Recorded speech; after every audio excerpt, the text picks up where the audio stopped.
what is he saving us from? And my takeaway is he's saving us from ourselves. Well, of course, but that is the whole message. Whether it's man, women, whether it's people entire, humanity entire, or an individual, it's interesting. The conflicts are the same, and a lot of people don't see the parallels there, but they're there. Here we have loving, decent human beings and thoughtful people, even some who do horrible things necessarily or not, on the planet. And the planet and mankind is in constant conflict. So are people. It's really interesting.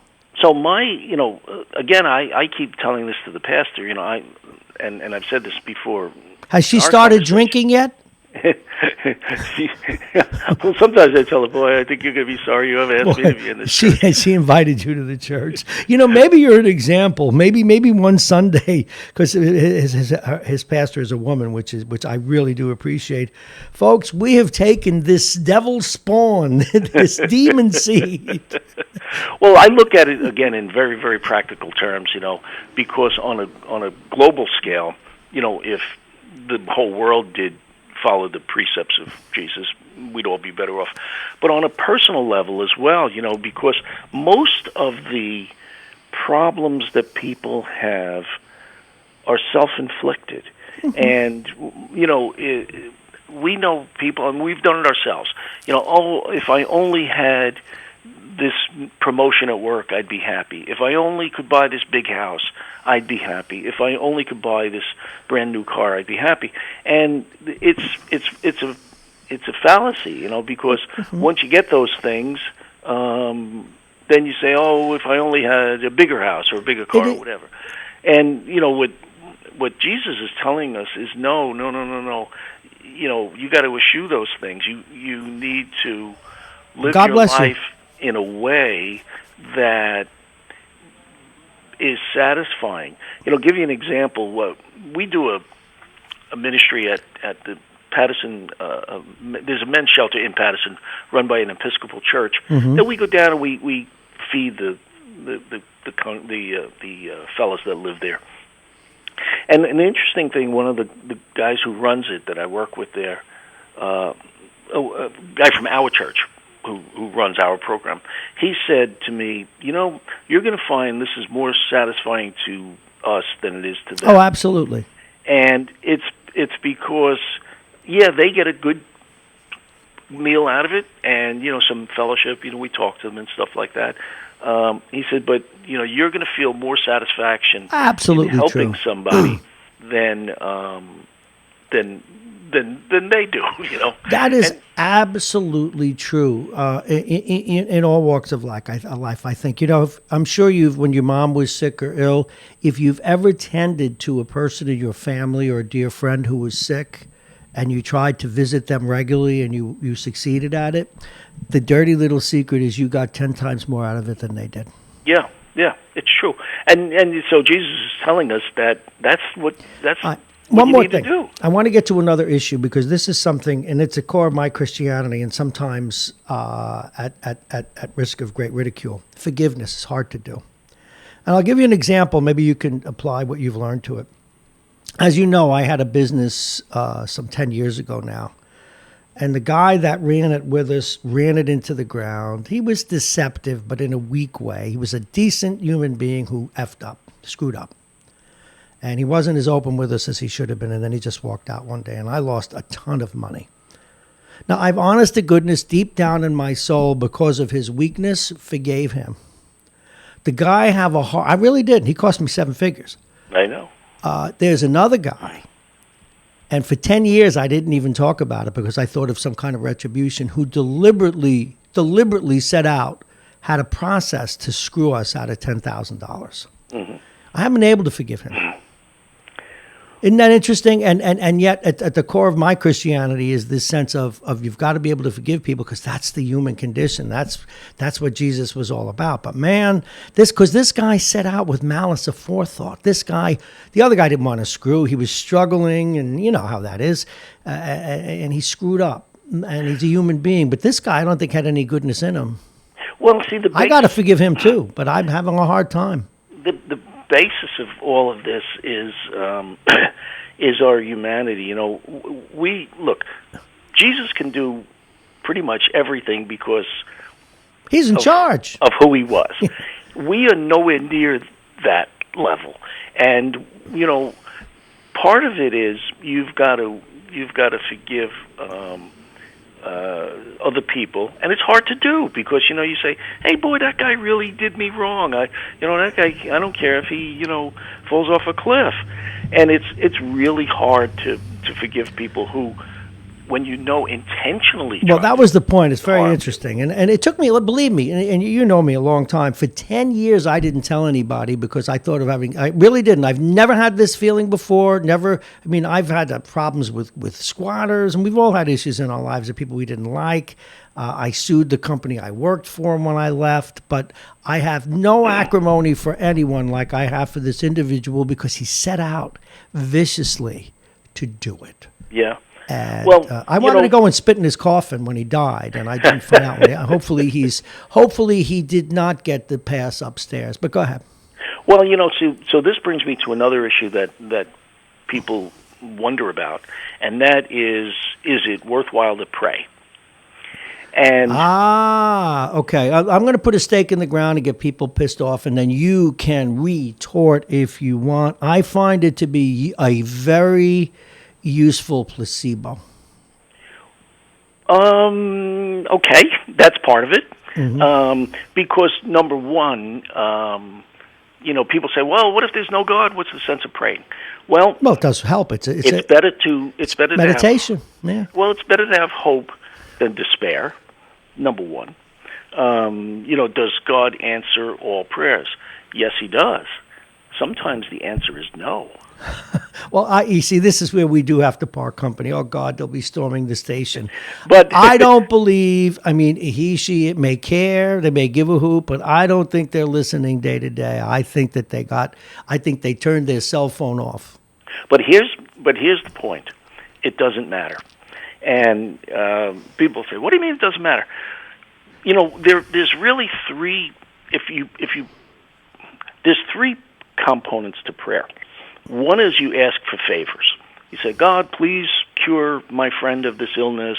God, please, Vince? let me meet a pretty girl," whatever. But yeah, because Charlize Theron did not walk through the front door of the studio yet, and I've been praying for that for 6 years. All right, that's one all part. Right, go ahead. But that's not the important part. Hello, Charlize. There's two other parts. Usually, people thank God for some favorable thing that has happened to them in their life. So they'll say, "Well, thank you for this great family that I have. Thank you for my children. Thank you for, the success I have in business," or whatever the case may be. And what that does is causes people to think a little bit and appreciate some of the good things that they have and kind of revel But isn't that practical, though? Isn't that, like the difference? Was it John Lennon once said that there's a difference between an artist and a craftsman? That is academic. Yeah, I look at a green tree every day. Every day, I try and look at a green tree or a pasture, and I know that when I die, it won't be there anymore. And so I appreciate the ability to see it. That I get. Good fortune, of course, I say thank God because it's ingrained in us. But one of the that's a one-way street because if I get hit by a bus, I'm not allowed to say, "God, why'd you do this?" It's irrational. You could say it, but but the third component I think is probably the most important. Most people ask for forgiveness. They say, "Oh, I know I was unkind to someone, or I haven't been supportive of this person, or I have been I've been a bully, or I've been cruel, or I've been, neglectful of something." And what that does is two things. It lets us look at our shortcomings, and it gives us an opportunity to Yes. say, "Hey, you know what? Maybe I got to work on that. Maybe I have to be a little more mindful that." Mindfulness. It's a big thing today. When I deal with other people, I have to make sure I'm not short-tempered with them Okay, or right. or No, not listen up. understanding. Bear with me here because Well, wait. Let me just go one step Go further. ahead, Norton. What it also does is you recognize, hey, you know what? If I messed up, other people mess up, and I should be in a position where I want to be understood and, quote, forgiven for that. Mm-hmm. Other people need to be understood and forgiven, and maybe Absolutely. maybe I have to deal with other people's shortcomings in a different way and be a little more Absolutely. But see, understanding. I get it. And here's the point I'm getting at. And this is really wonderful what you're saying. And it's absolutely part and parcel to that whole Judeo-Christian ethic and the way Christ would want us to be. So, but what you're talking about, and the next time you come on, I want you to go up another level, because what you're essentially talking about is the kindness and the calm and the decency that can evolve from directly from religious belief.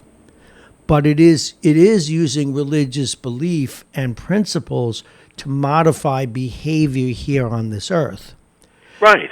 But and that's wonderful. But is it truly connected to a deity or not? It doesn't matter. No, That's the point. It doesn't. You're right. No, it doesn't. Because but Christ is saying, if you do this stuff, you will be better off. Well, yes, Your life will be better. I agree. But now, I'm saving it, the cliffhanger. What does this do about the hereafter, and what does it do, and what does it mean, and what are you learning about whether or not there is a hereafter and a heaven and a hell and all those things that are, within the context of this conversation, transcendental? Next time. Next time. Not today. This is a series. And I'd love to meet Pastor Beverly one day. We got to get her on. I don't know if I want you to meet her. I do want to meet her. Oh, my God. I mean, really, of all the things, why doesn't she just take up trying to solve quadratic equations or something rather than bring you to the Lord? It's like, have you ever seen the magazine cover that they did here in New Rochelle with the cardinal with his arm around me? His arm, I was surprised it didn't burn off. I told him, Cardinal Dolan really is a wonderful guy. And I was fortunate enough in my last job to interview him. And twice, actually, I interviewed him. And he's monstrous, but he's huge. I just melted like under his arm. But You mean the guy who didn't want gay people to march in the parade? Did he do that? Yeah, well, that's the Catholic Church has its picadillos. Well, listen, we are moving away. We are now coming back down to mortality and the less.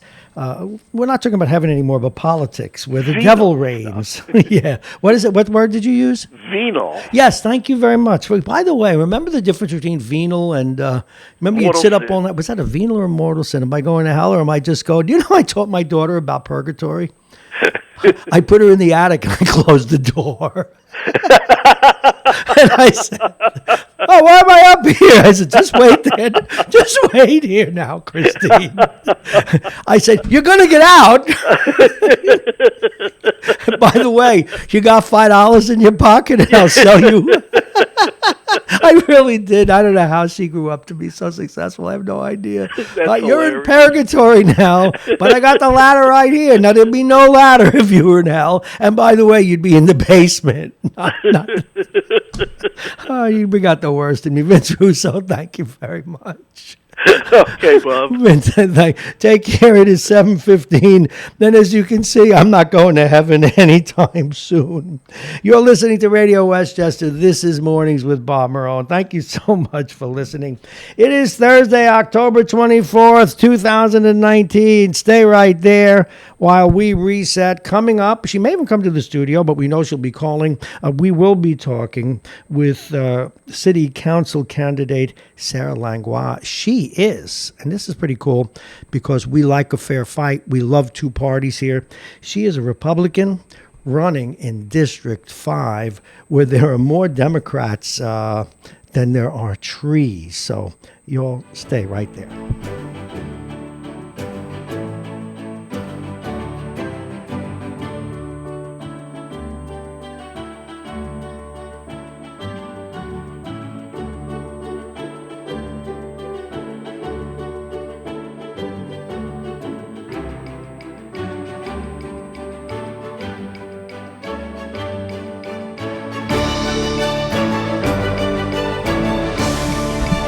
morning once again. It is 7:16. Welcome to Radio Westchester. This is Mornings with Bob Marrone. I am Bob Marrone. It is now 42 degrees. It's very, very busy here at the train station where we broadcast live. Again, we're Radio Westchester. You can listen on radiowestchester.com. You can watch it and listen, depending on your taste and choice, on Facebook, Instagram, Periscope, God knows what else our geeks have us going out on. But we're out on many, many different platforms.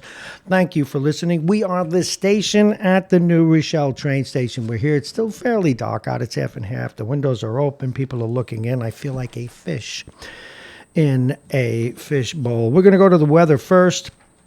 And the weather is brought to you exclusively this morning by United Hebrew of New Rochelle, voted one of America's best rehabilitation and senior care campuses. And it's right here in New Rochelle. Again, it's 42 right now. It's actually up to 43, going to 67 today. It'll be a nice day, sunny through high, thin clouds. And tonight, a few clouds, just a few.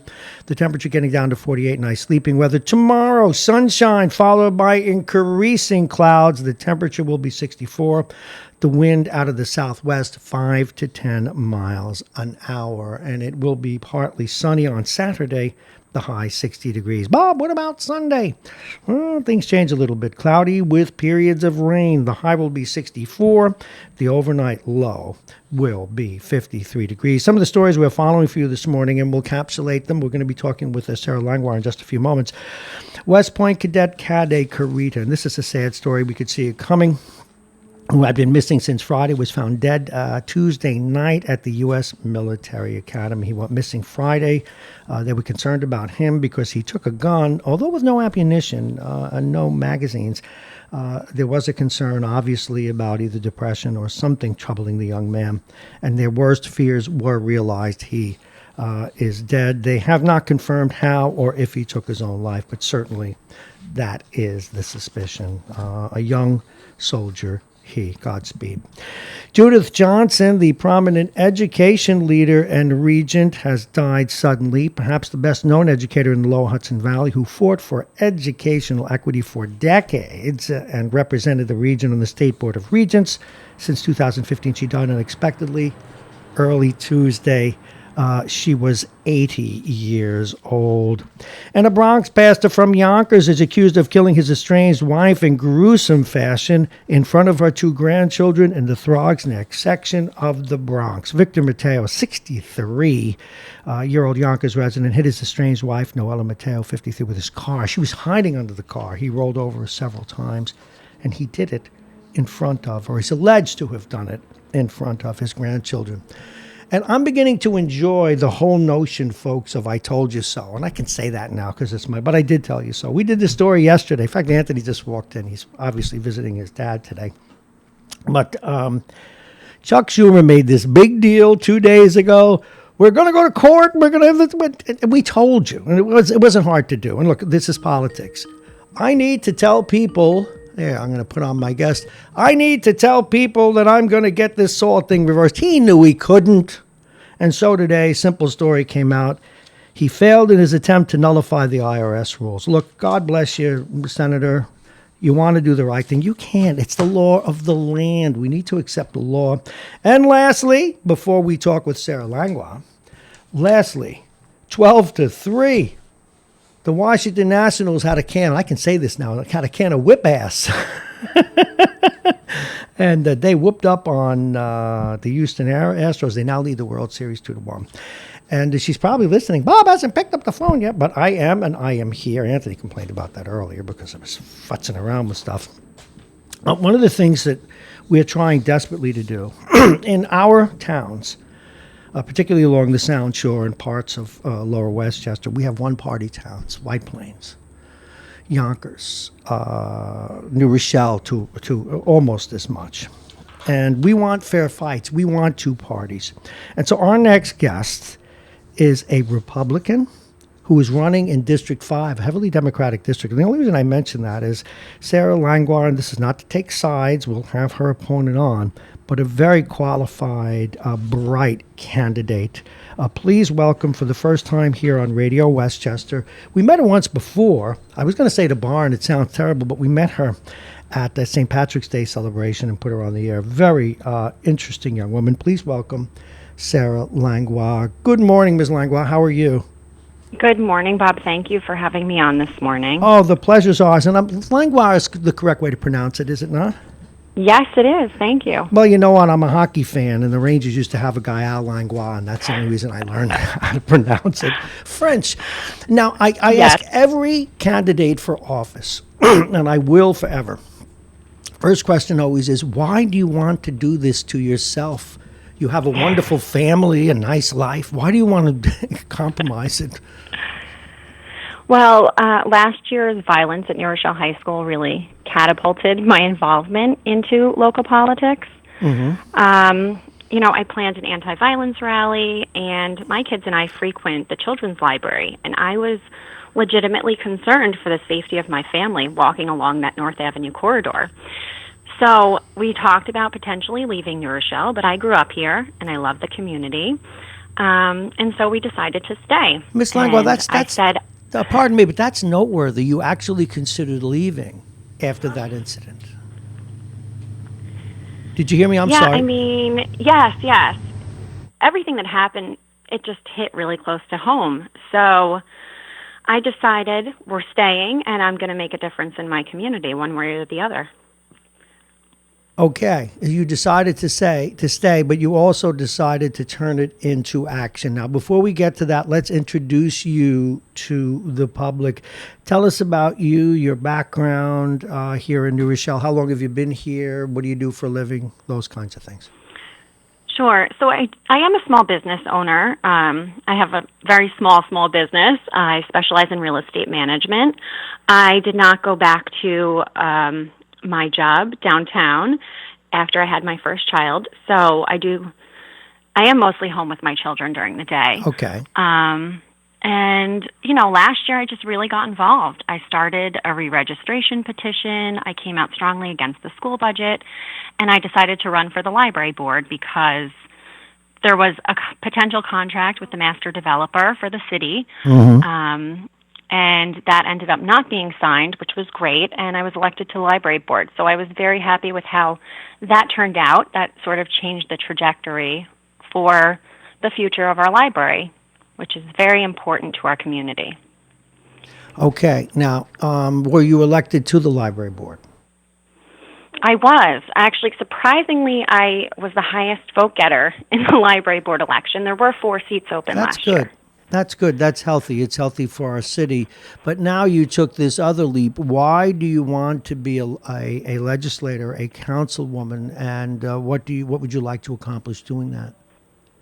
Well, the more that I've learned about the city, the more involved I want to be. So this is something I never thought that I would be doing this.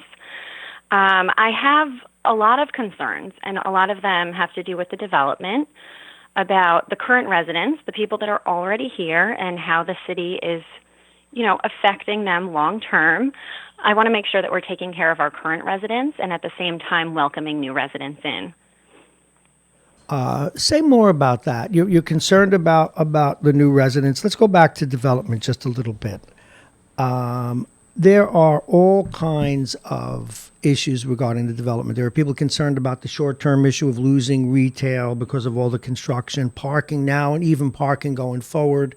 There's the issue of will we have enough police and fire? And then as someone who cares about the schools, clearly there is the issue. Anthony Galetta is one of the people who talks to us often on the air about this. Have they come up with the right formula for the numbers of people the numbers of children that will be generated due to development? Which of these issues concerns you the most? All of these issues are concerning. They're also related. I'd say parking, bringing small business downtown, and definitely the amount of students who are projected to come into our schools, which if you talk to any of our teachers, they feel that the schools are already crowded. I can't make that judgment. I don't have kids yet in the school system. But, these are all concerning. And I think that the council really needs to get a handle on an accurate number of students that are coming out of these buildings. Well, one of the things that we've noticed is, and we've had in my various morning show iterations, I speak with the city manager often, and very trustworthy guy, but he seems to be very comfortable with the numbers, with the algebra, if you will, the coefficients, but a lot of people are not. So it will, or some people are not, it would be incumbent on you and the other members of the city council to hold the city's feet to the fire. Are you prepared to do that? Oh, absolutely. I mean, anything that affects the people who live here and have children in our school system, I mean, we're ultimately working for them, right? We want the best for our city. We want the best for our residents and our students. So I think having an accurate head count of students is really important. And from what I understand, it seems like the superintendent in the past hadn't followed the development very closely.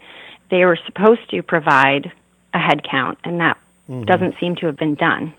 Well, that's, by the way, is Sarah Langlois, she's running on the Republican ticket, District 5 here in New Rochelle for the city council. And I say this in jest, but I do the segues here, and you did it for me, so thank you, which is the school system. How do you feel about the new school board under Amy Moselli and now the new superintendent, Ms. Fejo? Well, the city and the school district really should operate independently. So I feel like my position as council and my standing on our school board president and the incoming superintendent really isn't relevant to the city council position. Well, no, it's not. But it is one of the things I think we've seen over the years is the current mayor has had a fair amount of influence over who gets on the board. When they ran into trouble, he kind of ran in like like a soldier on a horse to try and help them out. Understandably so. But are you comfortable at least with the direction of the schools? Is that a fair question for you? Yes. I mean, as of now, I'm planning to send my children to our public schools. I went to our public schools. I had a great experience. I think that New Rochelle is a really special community. And I'm curious to see how everything goes once our new superintendent starts. Hopefully we can focus on results and achievement and rigorous courses and not focus on all of the division that's going on right now in our community. It's really upsetting, I think, to a lot of people. I think a lot of people would agree with you clearly, Sarah Langlois, and we do hope that that is the case.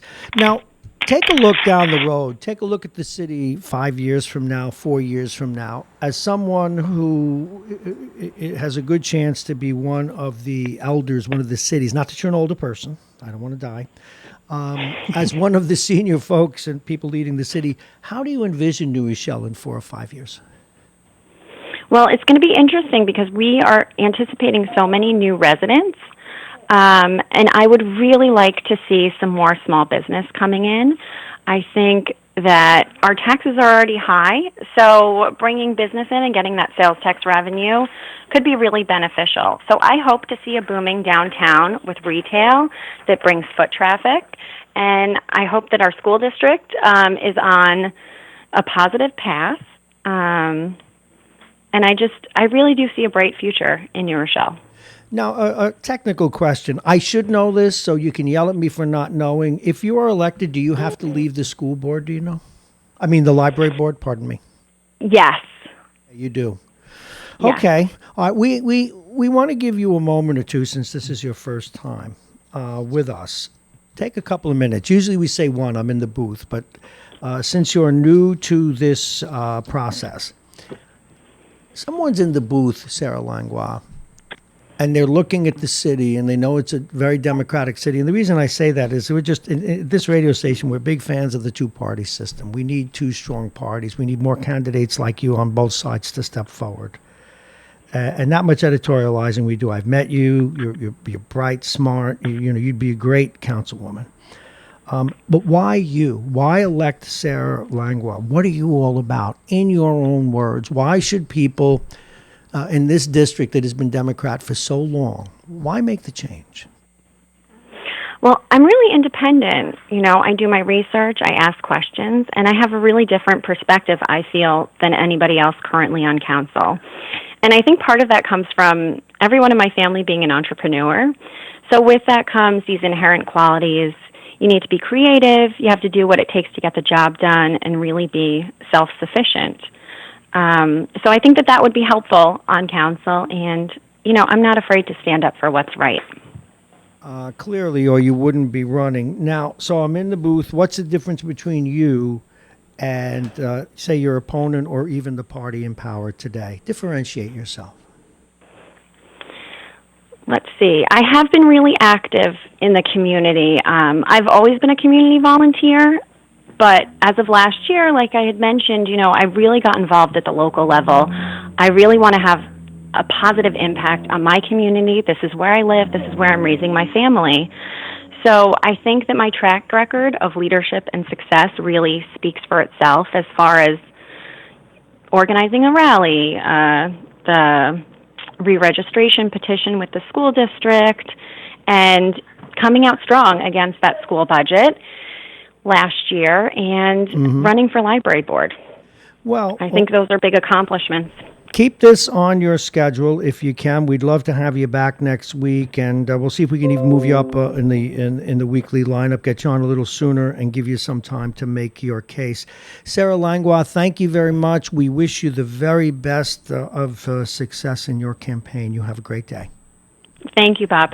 Nice speaking with you. The same here. Thank you so very much. Sarah Langlois, she is running in the 5th District here in New Rochelle. We have to say hello to my traffic cop. He doesn't have twirling lights, but and it's kind of cool. He goes in, he's a good son, goes in to visit his dad here in town, his stepdad. Anthony, good morning. It's always nice to have you pop by. How are you? I had to stop by You were good today. because I thought it was very apropos of you and Vince discussing religion. Oh, geez. And now I come to the studio and you're sitting beneath a bright, shining light upon you. Oh, you you were good today. Listen, you were really good. it is what it is, Bob.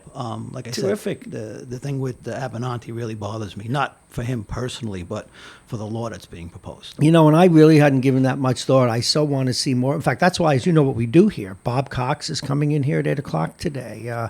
We had on Black Westchester. We have Hezi Harris. We've been talking with the people. We have on John Bailey. We want to help promote local journalism. We have the people from the Post coming in tomorrow from Mount Vernon. So, As I said, I agree with that, but I Yeah. just don't think it needs to be forced and then regulated and then defined by government. well, that's one of the reasons I'm independent. I don't want to be regulated right now, and I want to be able to say what I want to say. I do want to comment on religion, though, real quick. Go ahead, please This do. isn't on this. Go ahead. It really is important to us. I had an experience very early on. As you know, I lost my father when I was very young, so I had to accept a lot of responsibilities earlier than Yeah. most people. So I was asked to join the church society, the men's society there. And the first time they asked me to help pass the basket. So I went to passing the basket, and this one church elder who was highly, highly respected. Mm-hmm. I see him put something in the basket and then hold the basket and take money out. What? So I didn't pay any attention to it, but when I went in the back, I asked, one of the other gentlemen who was older and, had been there for years, what's going on with so-and-so? Don't ask. What do you mean don't ask? Well, he puts a $100 check in the basket and he takes $80 change. Oh, So at the end of the year, he's got a $5,200 deduction on his taxes. how come I never thought of that? So Wow. from that point on, that's not the reason I No, but that's the organizational Right, part of the right. church. Those are the people that and, practice. and another story is I had a friend of mine in New Rochelle who actually died on the tracks down by 9th Street, trying to cross the trestle. A train came by. He got blown off the Oh, my trestle God. onto the wires. I was there that night. Priest came down, was called down. And the next day, that was right about when they first started doing the Saturday afternoon Mass. Mm-hmm. And he got up before the congregation on the pulpit and said, I want you to know that I refused to give a boy last rites last night because I refused to walk over the beer bottles. Excuse me? Yeah. So I got up in the middle of the church and said, "You have to walk over coals, hell, hot fire, whatever you have to do to give somebody his rights." And I never went back. But that doesn't mean I don't consider myself a Well, Christian. of course, yes, yeah, I understand that's that. the I difference. do understand. I don't that. have to go to a brick and mortar place to worship. I don't even have to pray. In my opinion, if you live your life by the golden rule, it is what it is. You can call it religion. You can call it decency. You can put whatever label you want on it. Well, that's I think one of the where we have to add some forgiveness to people who are prelates and people of the cloth is there, as you just demonstrated, they're human beings too, and they make the same mistakes. We had in fact, Vince and I went to the same church as children, and we had a pastor for a while who was very narcissistic. And at the end of his service, he would hold his arms wide like Dracula to have his cape put on. And his sermons were totally filled with when I was a boy. And again, we didn't have a bad sermon, but I've always thought of him as a human being. I mean, there is this very thin line between process, practice, and the deity. And that's why I was trying to bring Vince for the next time he comes on. Religion done right for people who wish to engage it for that purpose is a great modifier and manager of behavior, and it can lead to good. But it still doesn't answer the more metaphysical questions. Is there heaven? Is there hell? I have two favorite sayings. Number one, I got from Chuck Strom. It is what it is. Okay, and the second That one is Chuck, isn't it? Yeah, absolutely. That personifies Chuck. It really- it is what it is. He makes his decisions based on what he considers to be the facts and the best outcome, and like it or not. You and he have great debates, and they're so Absolutely. respectful. And Yeah. we respect each Yeah. other. And I will say this, as I said many times before, while I don't believe in a city manager form of government, I believe that a strong mayor, because when I go in a booth, I want to be able to vote for the guy who's making the decisions. Understood. Under a city manager form of government, Chuck Strom is probably the best city manager one could have. Yeah, he's very good. Okay. Yeah. That said, my second saying that I like the most is, until you can walk on water, you're going to make mistakes. Oh yeah, I've made millions. But then I have my Anthony Galletto who with phones. I know when I've said something and I see, rip, I go, oh God, there he is. Gee, I'm really glad you stopped by. How's your stepdad doing? He's holding his own. He just turned 90 last week. Wow, God So, bless him. Yeah, and although he can't get up and around, he can get up and walk once a day, but he's still stealing cookies from the lunchroom and finding his way to get down to the commissary to get a chocolate bar here and there. That's so the very drive nice. is there. By the way, I never told that story about my daughter before. Did you hear that on the air before? Let me tell you something. No hard feelings, partner. If this was just a few years ago, they'd be at the door coming for you. Well, I didn't actually lock her up. I said, get up there, go. I did that. One day she was taking science, right? And I loved being a father, loved being a grandfather, as you know, too. And she said, I really don't understand this atom thing. So we had this light, the little bulb comes down in the kitchen, overlooking the kitchen table. So I strung all balls around it like electrons. So she comes and goes, oh my God, no, I have my friend with me today. And I think they could have called Child Protection Services over the way I taught her convection and conduction. I brought her to the to the stove. I boiled water and I put a spoon in. You see how hot it's getting? Well, first of all, the way we disciplined our children back in the day would definitely get us in jail. Here's our next guest. All right, listen, Bob. May the light continue to shine down upon you.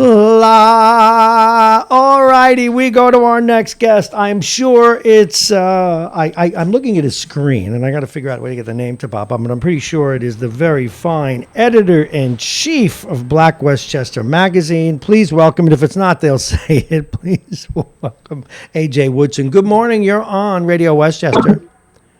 Good morning. The signature line. Good morning. It's always good to hear your voice. Hey, the other day, before we do this, I want to get to this. I did reach out to, and of course, AJ is the editor-in-chief of Black Westchester magazine. He was with us briefly the other day. His partner was on mostly, so we wanted to get him back for his regular report. We did reach out, and right now, tentatively, Andre Wallace is scheduled for tomorrow at 9 o'clock. So, okay. We'll be coming on because we've had Sean Patterson, Howard on now one more time. Then we like to keep it even and get everybody on. Right. But having said, I was listening to the show first, the religious conversation. I was like, how am I supposed to follow that? But the other interview you did with the young lady Sarah. I am not Sarah going to even try Langlois? to mess up her last name. Running in District 5. Yes. And I was going to say, we do the same thing. This Sunday, we're having the Republican candidate running against Spano for mayor of Yonkers come on the air. Mario, and I don't remember his last name. But we try to DiGiorgio, I do that think as it much as is. possible. Mario Yeah, we try to DiGiorgio, do yeah. that. Yeah, we try to do that as much as possible. And I've just had Gordon Barrows, the Republican county legislator, on, and the Democratic candidate that's running against him. So we try to do that as much as possible, too. Well, you do that at your newspaper, and you also do that. And you should remember to plug it when you come on every Sunday night, People Before Politics, your online radio show. Very important. Right. So Yes. what stories are at the top of your queue these days? Well, not necessarily a story. So, all of the rhetoric going on about Andre Wallace being a Republican because That's his silly. name will appear on the Republican line. So, in Peekskill, they have a bipartisan, the Republican candidate, Vince Vesey, who's also been on my show, has a bipartisan ticket. So 2 Democrats are running with him. And I don't know if you've seen it, but I did it in the paper and I just did it online. The whole rundown of all the local candidates. Yes, you and did. When I saw sent it to, and then I did a separate one for the city of Peekskill. I'm doing one for some of the cities.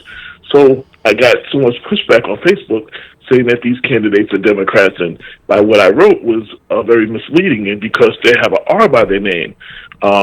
But that means that they're running on the Republican line. And it just made me realize that all the rhetoric that we dealt with in Mount Vernon is not just exclusive to Mount Vernon, because they were dealing with all of that. And it was a big conversation all through Facebook and the Peekskill Facebook pages all day yesterday. Well, what surprised me when I was on the air with Damon the other day, and you were listening in, of course, and a part of that, but when he said that there were people really using this, and this is now not to disparage the president, we spend enough time doing that and others supporting him, but they were using the whole issue of Donald Trump and saying that Andre Wallace is Trump. Now, look, I don't have a horse in this race, but to be fair to Andre Wallace, there are reasons to vote for him and reasons not. There are reasons to vote for Patterson Howard, and reasons not. But it is absurd to call him a Republican in that way. Not that Republican's a bad word, by the way. What we're trying to do here is get a level playing field because it's healthy. You need a loyal opposition. But that is an unfair description. He's using the Republican line as many have before and many will again. Is that not fair? Yeah, and I tried to explain that as much as possible. We broke down what the Wilson-Pakula law is, because what they did is they sent out. If you're familiar with the Wilson-Pakula law, I'm sure. Yes, I am. If you're a Democrat, when you accept any other line, the working family, the independents, the conservative, you have to fulfill out this form from the party that you are accepting the line of this party, but you're not registered as under that line. So, but what they did is, just before the primary, they mailed the copy of that letter to most of the Democratic voters, like within 72 hours before the election, before the primary, saying that this was proof that he was a Republican. Wow, as if it's some sort of a badge of, it's like the Scarlet Letter, for God's sakes. We're talking with A.J. Woodson. He is the editor-in-chief of Black Westchester magazine. We're talking about people using different lines and being identified with the line more than who they are.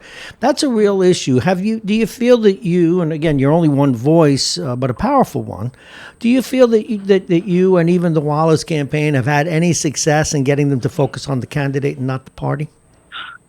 Full disclosure, I am not a Democrat. I believe this. I didn't know. Right, I just want to say I'm not a Democrat. I believe that there's this blind loyalty in the Black and brown community to the Democratic Party, especially the Black community, and that necessarily haven't gotten anything for their vote.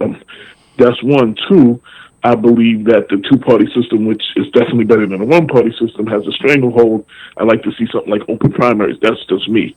Where you vote for the best candidate. I mean, that's what I would like to see overall. But I think if anything has helped Mr. Wallace, it has been the actions that he has taken since he has sat in that seat. And I've heard from the street from several people that were not followers of him, were not supporters of him, and who also, got the information that he was a Republican. They have changed their mind and they like that the work that he's done in such a short period of time. And a couple of them have told me that they still cannot vote in good conscience anything Republican. They can't give the Republican line a vote, but they said they definitely are going to vote for him and they're going to write his name in. And I thought that was interesting. That is very interesting. What else are you working on these days? Anything? I know this is big, the political season. In fact, I can't wait to bring my mic out to the train station, but people have not been coming to the train station to campaign yet. We assume it'll happen next week. So what else are you working on? I'm just trying to educate people as far as the election. I just did a really big piece about the whole early voting, when it is, where it is in your city, what the hours are. I think that's very important. Before I came back here to take care of my mother in 2014, I was in Georgia for the last 10 years, and I saw the power of the early voting. It definitely helped a lot of the African American vote. And in the last election, I was down there last year, just before the election, and Stacey Abrams, the early voting was helping her a lot. So it definitely levels the playing field, because I mean, there's a lot of times it's hard to get there that day. You got family, you got all these things, you got work. Sometimes you gotta go early. So early voting, I think, definitely opens things up and levels the playing field and gives you, and it's even open for 2 weekends. You know what?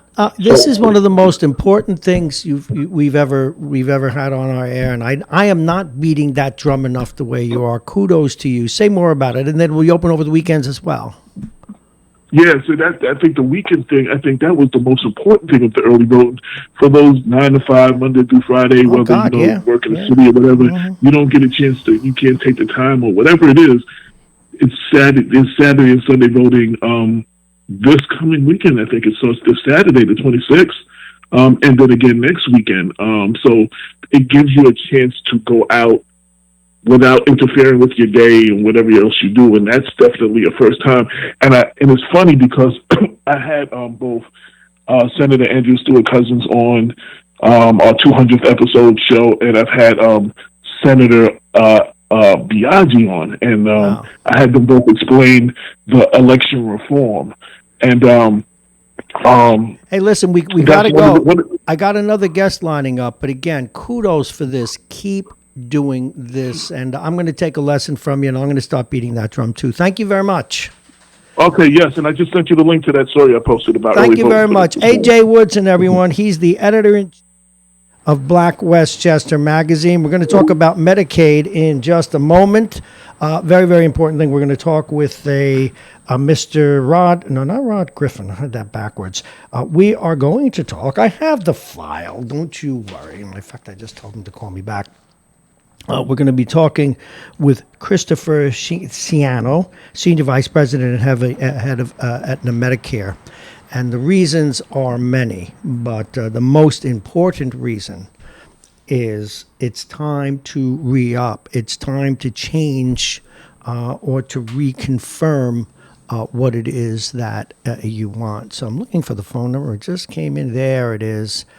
All righty. We're going to call them now. You stay right there. This is the one and only.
We have returned. Welcome back. It is 7:50 on the button. Coming up, actually, on 7:51, we have with us our next guest. He's Christopher Ciano. He's the Senior Vice President and Head of Aetna Medicare. Now, folks, they did a study, and they have a number of different findings on, says that 1 in 4 seniors report feeling socially isolated. Now, we're talking about this today, but also we want to add a component.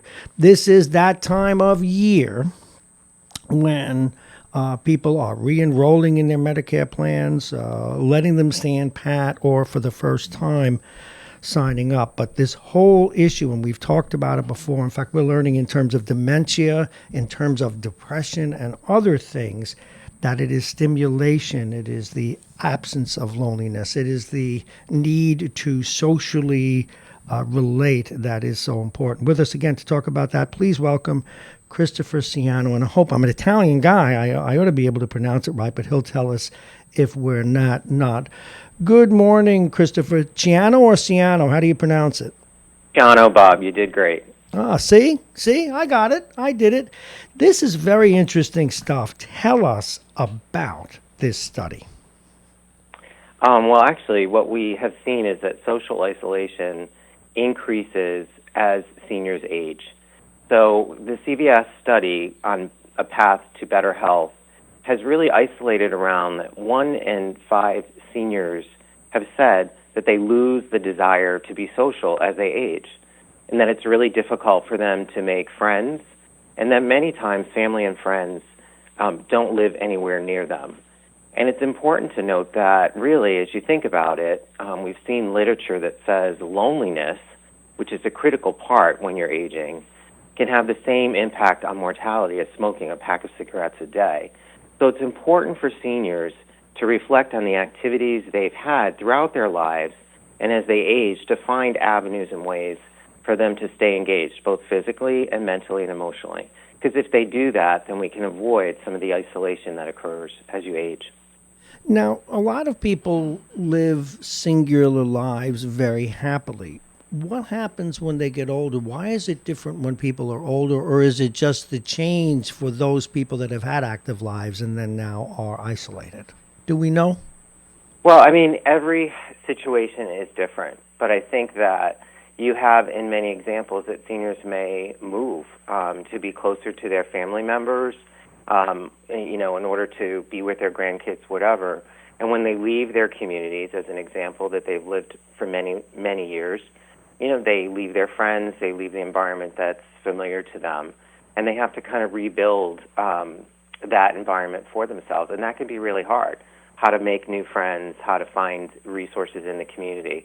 So, for example, at Aetna, we have something called Resources for Living, which is basically an organization that has Resource for Living counselors that know what resources are available in the community, and then based on the personal member's needs, can help them with, issues of transportation or caregiving, or what community resources or community events are occurring in their community for them. So it's basically a tool or a resource that helps our members stay connected, and that's really important. It is really important, Christopher Ciano. I have a number of friends. I'm at an awkward age. I'm still fairly young for a senior, but a number of people that I know have decided to retire early. They not only retired, and it wasn't where they went to Florida where they had family. A lot of them have picked up stakes and gone to some wonderful places, South, North Carolina, Phoenix, Arizona, but they don't know anybody. And are they setting themselves up? For example, let's say a couple goes to, Charleston or Myrtle Beach, and one of them passes away. Are they setting themselves up for exactly this kind of condition? Their family's gone, their friends are gone, all their old hobbies are left behind. Are they setting themselves up for that? Well, I think that it's hard to read into what could occur or may occur. I think the most important part is to realize, hey, while I was living my life, either with my husband or wife, what things did we enjoy to do? And irrespective of where they move and where they're living, there are ways to get reengaged in those communities, and there are resources for that, as I mentioned. Which is what you've mentioned. With, for example, a Medicare Advantage plan, we offer fitness memberships through our Silver Sneakers program. And it's not just having access to 15,000 gyms across the country. These are instructor-led courses for seniors, and they can make friends and make personal connections. So I think the most important part is to be cognizant of it and know what resources and what things are available in the community. I reflect on my own parents who, lived in their own home for many, many years and really had to move and wanted to move to be closer to me, but also because they could no longer take care of themselves. And it was really, really hard for them. They didn't want to move at first. And when they got to Florida, for example, where I live, they didn't know anyone. But what we did was we did enroll them in Silver Sneakers, and that was a way for them to begin to make friends. And make friends. I want to move on to something else while we have the time. My guest is Christopher Ciano. He's the Senior Vice President and Head of Aetna Medicare. And this is that time of year, folks, where if you haven't signed up for Medicare, it's time, if you haven't already. But more importantly, people will be assessing their plans, changing plans. What do people need to know about Medicare before they enroll? And it's so difficult, Christopher, to pick the right plan. How can people go about this? I think the most important thing, Bob, is that each Medicare, each senior really needs to understand the unique needs that they have. And they want to make sure that as they pick a plan, they really understand whether that plan meets those needs. So, for example, what can they afford each month? What will be the total out-of-pocket cost of a Medicare Advantage plan? The difference between Medicare Advantage plans and original Medicare is that original Medicare doesn't cover drugs and really doesn't protect you for out-of-pocket costs. So when you look at a plan, you need to make sure you look at both the premium, the copays, the deductibles, to make sure that all the cost is viewed and that can be afforded in the budget. The other big part is the networks, right? You want to make sure that your doctors, pharmacies, hospitals are in the network of the Medicare Advantage plan because the networks vary from plan to plan. And then lastly, drugs, right? If many seniors take a variety of drugs, you want to make sure the drug is on the plan's formulary and where that drug is placed on the formulary because that drives what copayment or cost each month they may pay. And those tierings change each year, so you've got to look at that very carefully. What are the important dates? I guess it opened up around October 15th or 16th. How long do we have to make these choices? And then what kinds of resources are available for us to make those selections knowledgeably? The annual enrollment period actually runs between now and December 7th, so now's the time to look at plans. And actually, for more resources and information, people can visit aetnamedicare.com/listen to learn more about it. Okay, and as we go through this period, feel free to come back as things evolve. We really appreciate your time this morning. Christopher Ciano, Senior Vice President, Head of Aetna. One more time, Aetna Medicare. One more time, where can they get that information? aetnamedicare.com/listen. Okay, thank you so very much. We move straight ahead now. Let's take a look at the weather. Now, the weather is brought to you exclusively this morning by our friends at United Hebrew of New Rochelle, voted one of America's best rehabilitation and senior care campuses, and it's right here in New Rochelle. It's 42 degrees, headed to 67 today.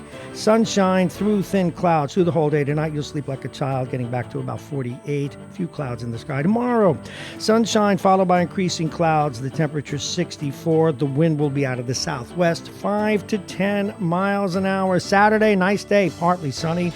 Getting around 60, the overnight low. Great sleeping weather again, 48. Sunday, sorry to tell you, cloudy. Periods of rain, the high will be 64. We're supported today also by Aging Issues Management and Aging Issues Radio. Plug in virtual reality, the law firm of Pena & Con, and Dominic's Cigars. It's time to move to our next guest. Everybody knows who he is, at least around these parts. We do. We appreciate what he does. He is, as it says on his website, is it the answer or the place to go since 2008? What is that called again? Oh, let me get your... Go ahead. Considered the source. Considered the source since 2008. That's courtesy of former school superintendent Richard Organishak, who used to respond to most of my comments with Well, consider the source. Well, but we got the name of the station at the station we got from you when you wrote the story about Well, I it. want to So- give my credit where credit's due. Well, we're giving you credit where credit is due as well. Bob Cox is, well, at least in our view, one of the best investigative reporters in this county. Has done a terrific work for the last decade now, plus a year. And we're proud to have him with us. Bob Cox, good morning. I noticed you reacted last night. In fact, Anthony Galletta called today, and he reacted too. Tom Abenante, although actually the governor's been taking credit for it, and I think your text woke me up, and so did Anthony. I was all for this thing. Yeah, cable, give us more local. But then I realized, might they be wedded to the cable company and the people that pay their bills in terms of their editorial opinion? How do you feel about that? Well, this is about a bill that was brought up in the state legislature Monday by Tom Abenante. It's a reaction to the decision by Verizon to shut down Fios One News. And the premise is that in order to operate a cable franchise in New York State, you'd have to agree to have a local news channel similar to what News 12 is and similar to Fios One.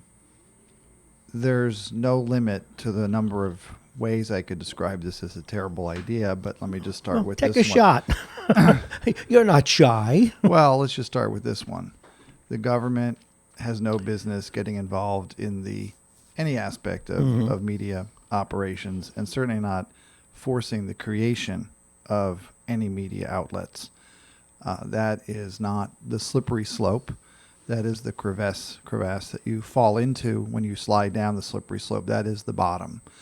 If the government can get into the business of mandating the creation of media outlets, everybody who works there is basically now sort of a licensed journalist. They could certainly shut down these operations by changing the law again if they want to, if these outlets don't do what they want. But I would just pose a simple question to any listener out there. If the media is meant to be protected in the First Amendment as a watchdog, a check on journalism, speaking truth to power, since when do politicians, elected officials, bureaucrats want more of the media watchdogging what they do? Obviously they don't. And that's why they're doing this. But isn't it fair to say that there are probably some who are not cynical and want that? Want what? Local journalism, what you do, what we do here. There is local journalism, so you don't have to have the state to mandate it. Yeah, but let's back up. And I'm not defending their decision. In fact, I have to admit to having a blind spot the size of Jupiter on this one. I was very Pollyannish about it, and I was supportive of it until I saw your text, and then Anthony called, and I said, whoa, I hadn't thought about that. And that is, you're right, we have local journalists, but let's take you, Bob. You have been eviscerated, threatened, banned from places. All right, this is local journalism. You're here, and you're one of the people we had in mind when we built this thing. But we need more. We either need more conscientious people doing what you do and understanding what you and others like you do, because there isn't enough local journalism, at least that gets its due. Well, I could do a whole nother riff on why Fios One News isn't local journalism and never has been. Well, that's fair enough. Okay, that has been a propaganda outlet, and that's what's really driving this concern, which is that Fios One News has been a propaganda platform for the Democrats. Is that right? It's a place for Democratic politicians to go on air and get absolutely uncritical coverage. They parrot, Democratic talking points. For me personally, when I did a bunch of reporting a couple years ago about George Latimer lying to his state Senate leadership about his need to leave on budget votes because he promised to take his wife to England, turned out he actually took his girlfriend and left his wife at home. So he lied to his state Senate colleagues. He lied to the New Rochelle police about a car accident he was involved in. He lied about driving an unregistered vehicle to the Journal News. He was able to go on Fios 3 times, attack me personally by name with the connivance of one of the political people on that channel, Andrew Witless, I call him. And George was quite happy to have this uncritical platform to attack me and not actually address any of the issues. He did lied to the police. He did lie to his state Senate leadership about going to England. He did lie to the Journal News. So about this having is a car. this is your example of why FiOS didn't work. But isn't that a discredit of the journalists for not? Yeah, but my point is that everybody who has been outspoken about the demise of FiOS One News, and there actually was a press conference over at City Hall that was organized by Mayor Bramson, and Steve Otis was there, and Andrew Stewart Cousins. All of them are Democrats. All of them. There's not a single Republican who's been bemoaning the loss of FiOS One News. So their interest in all of this is political. But I go back to this point. Since when do people in government want more watchdog journalism? They don't.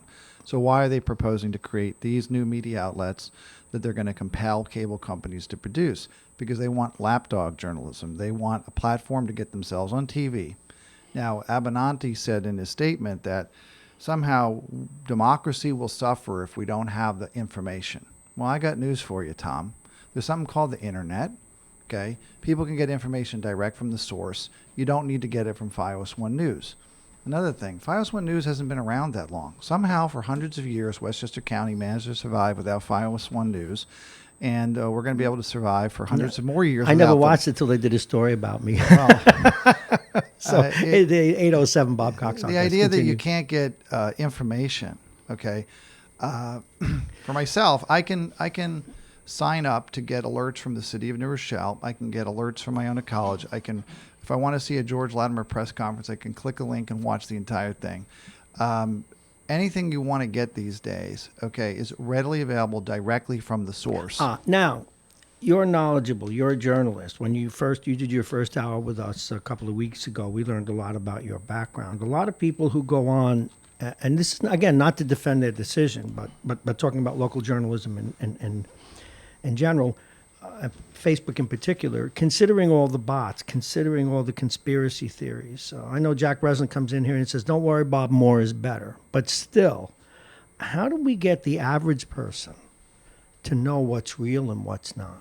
Well, You're schooled at that. Okay, that's a completely No, it's a separate question, but it is distinct issue. It has nothing to do with Tom Abenanti's right. bill. But I was wondering how you felt about that, nonetheless. Well,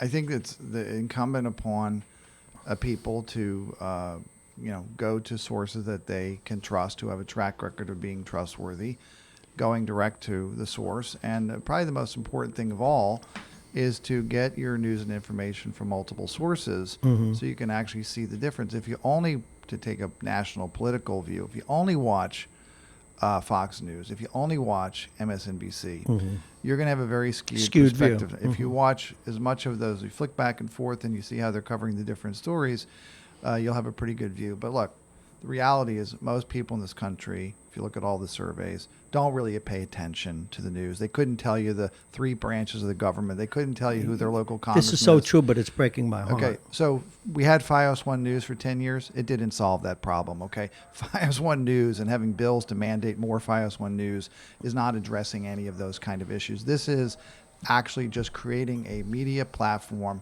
that politicians can use to get uncritical access to unsuspecting public. Our guest is Bob Cox, the managing editor and publisher of Talk of the Sound. By the way, we're going to get Abenanti on. We'll see if we can't get you two in a little discussion about this. Should be really interesting. He would regret it, but you're more than welcome to have it. Bob, if you've ever listened to him on his regular visits to my show, Bob makes people like you and I seem like mutes. I mean, Tom Abenanti does. I wanted to talk a little bit about some of the local elections, if I may. We had Sarah Langlois on this morning, and at 9 o'clock we'll have on Brendan Conroy, who, as you know, last time on in his recent debate has really improved over some of his earlier performances, although I'm not sure about the depth of, since he hasn't been in politics, of what he knows and what the problems are, and if he's totally up to speed yet. What say you about that race? Does he have a shot? No. That was pretty simple. All right, you've heard from Bob. Next question. All right. Does Langlois have a shot? No. Because of District 5 and being Democratic. There's nothing we can do about demographics, but what kind of a candidate does it take? Or is it just demographics? I mean, I'll use Al Tarantino as an example. Al Tarantino is in office 12 years. He's going to be in another 4. He's very balanced, very good at what he does. People, I suspect, will continue to vote for him. But even he, I mean, is there no way to be a Republican and get elected in these kinds of cities? Well, you're in a Democratic town, Yeah. and you're also talking about Donald Trump being in the White House. And so in this part of the country, running as a Republican is very, very, very difficult in the part of the town we're at. I've been doing stuff on elections for over 10 years. I know. The data quite well. In Sarah's case, who I've met her, she's a lovely person. There's Right, no young doubt woman. about that. It's not a matter of whether she's a good person. She took a strange tactic at the NAACP forum on Sunday when she wanted to make sure everybody knew I'm not a Republican and I'm backing away from the Republican Party. Okay. So she then confirmed that to me afterwards because I actually had to check my hearing to make sure I heard that right. She then issued a statement to me and I published it the next day. She then made another statement on Facebook, on Talking Sound's Facebook page, to yet again clarify. But the bottom line is that she's not a Republican and she doesn't support the National Republican Party. That's all, very well and good, I suppose, in her mind if she thinks she's going to appeal to certain voters. But let me tell you how that's worked in the past. Okay, she's not going to get any Democratic votes because of that, and she's going to lose Republican support. So she's going to not only lose, she's going to get trounced. If she gets over 30%, I'd be surprised. Okay, so much for that. But you've brought up another issue. Now, I don't know how much you've been following what goes on in Mount Vernon, but they have an interesting reverse dynamic. Now, Andre Wallace, who's been a Democrat all his life, but he's the acting mayor now. He lost in the primaries and that whole controversy series of mayors and city council presidents. He ascended to the throne because his predecessor resigned. He was able to get the Republican ticket, so he took it. Now, he is, it's a duck. He walks like a duck. He quacks like a duck. He's a Democrat in his soul. But the people don't accept that. They're equating him with, and this is not to disparage President Trump, but a lot of the people in Mount Vernon are saying, you're a Republican, as if somehow that word changed who he is. I know that's the cost of doing business, but do we really vote for the party and not the person? Yeah. I mean, if I've been a poll watcher. I know. Been a poll inspector on different campaigns. So I've been stationed at polling places around at least this city. And there's a large number of people who walk in and they just vote straight party line. They don't read the ballot at all. They just check off all the Democrats or all the Republicans. So since you have all these people who vote straight party line, the answer is, yeah, it makes a difference. That's why in certain parts of this town, certainly in Mount Vernon, a Republican is not going to get elected anytime soon. No, and in some cities, specifically Yonkers and White Plains, the mayors don't even feel like they need to come out and play with the media. I mean, they're president for life. I mean, if they can jury rig, as they did do in Yonkers, getting rid of term limits, they may never lose. I mean, it's ridiculous. Well, but there is jostling for position. Among them, among their class. Within the Democrats, yeah. Right? So that's where the competition is. So, what I would say to someone like Sarah Langlois is that if you're a Democrat, or at least not a Republican, and you don't support the Republican Party, then wouldn't it make more sense to run in the Democratic primary rather than come out and take the Republican line and say, I'm against Republicans?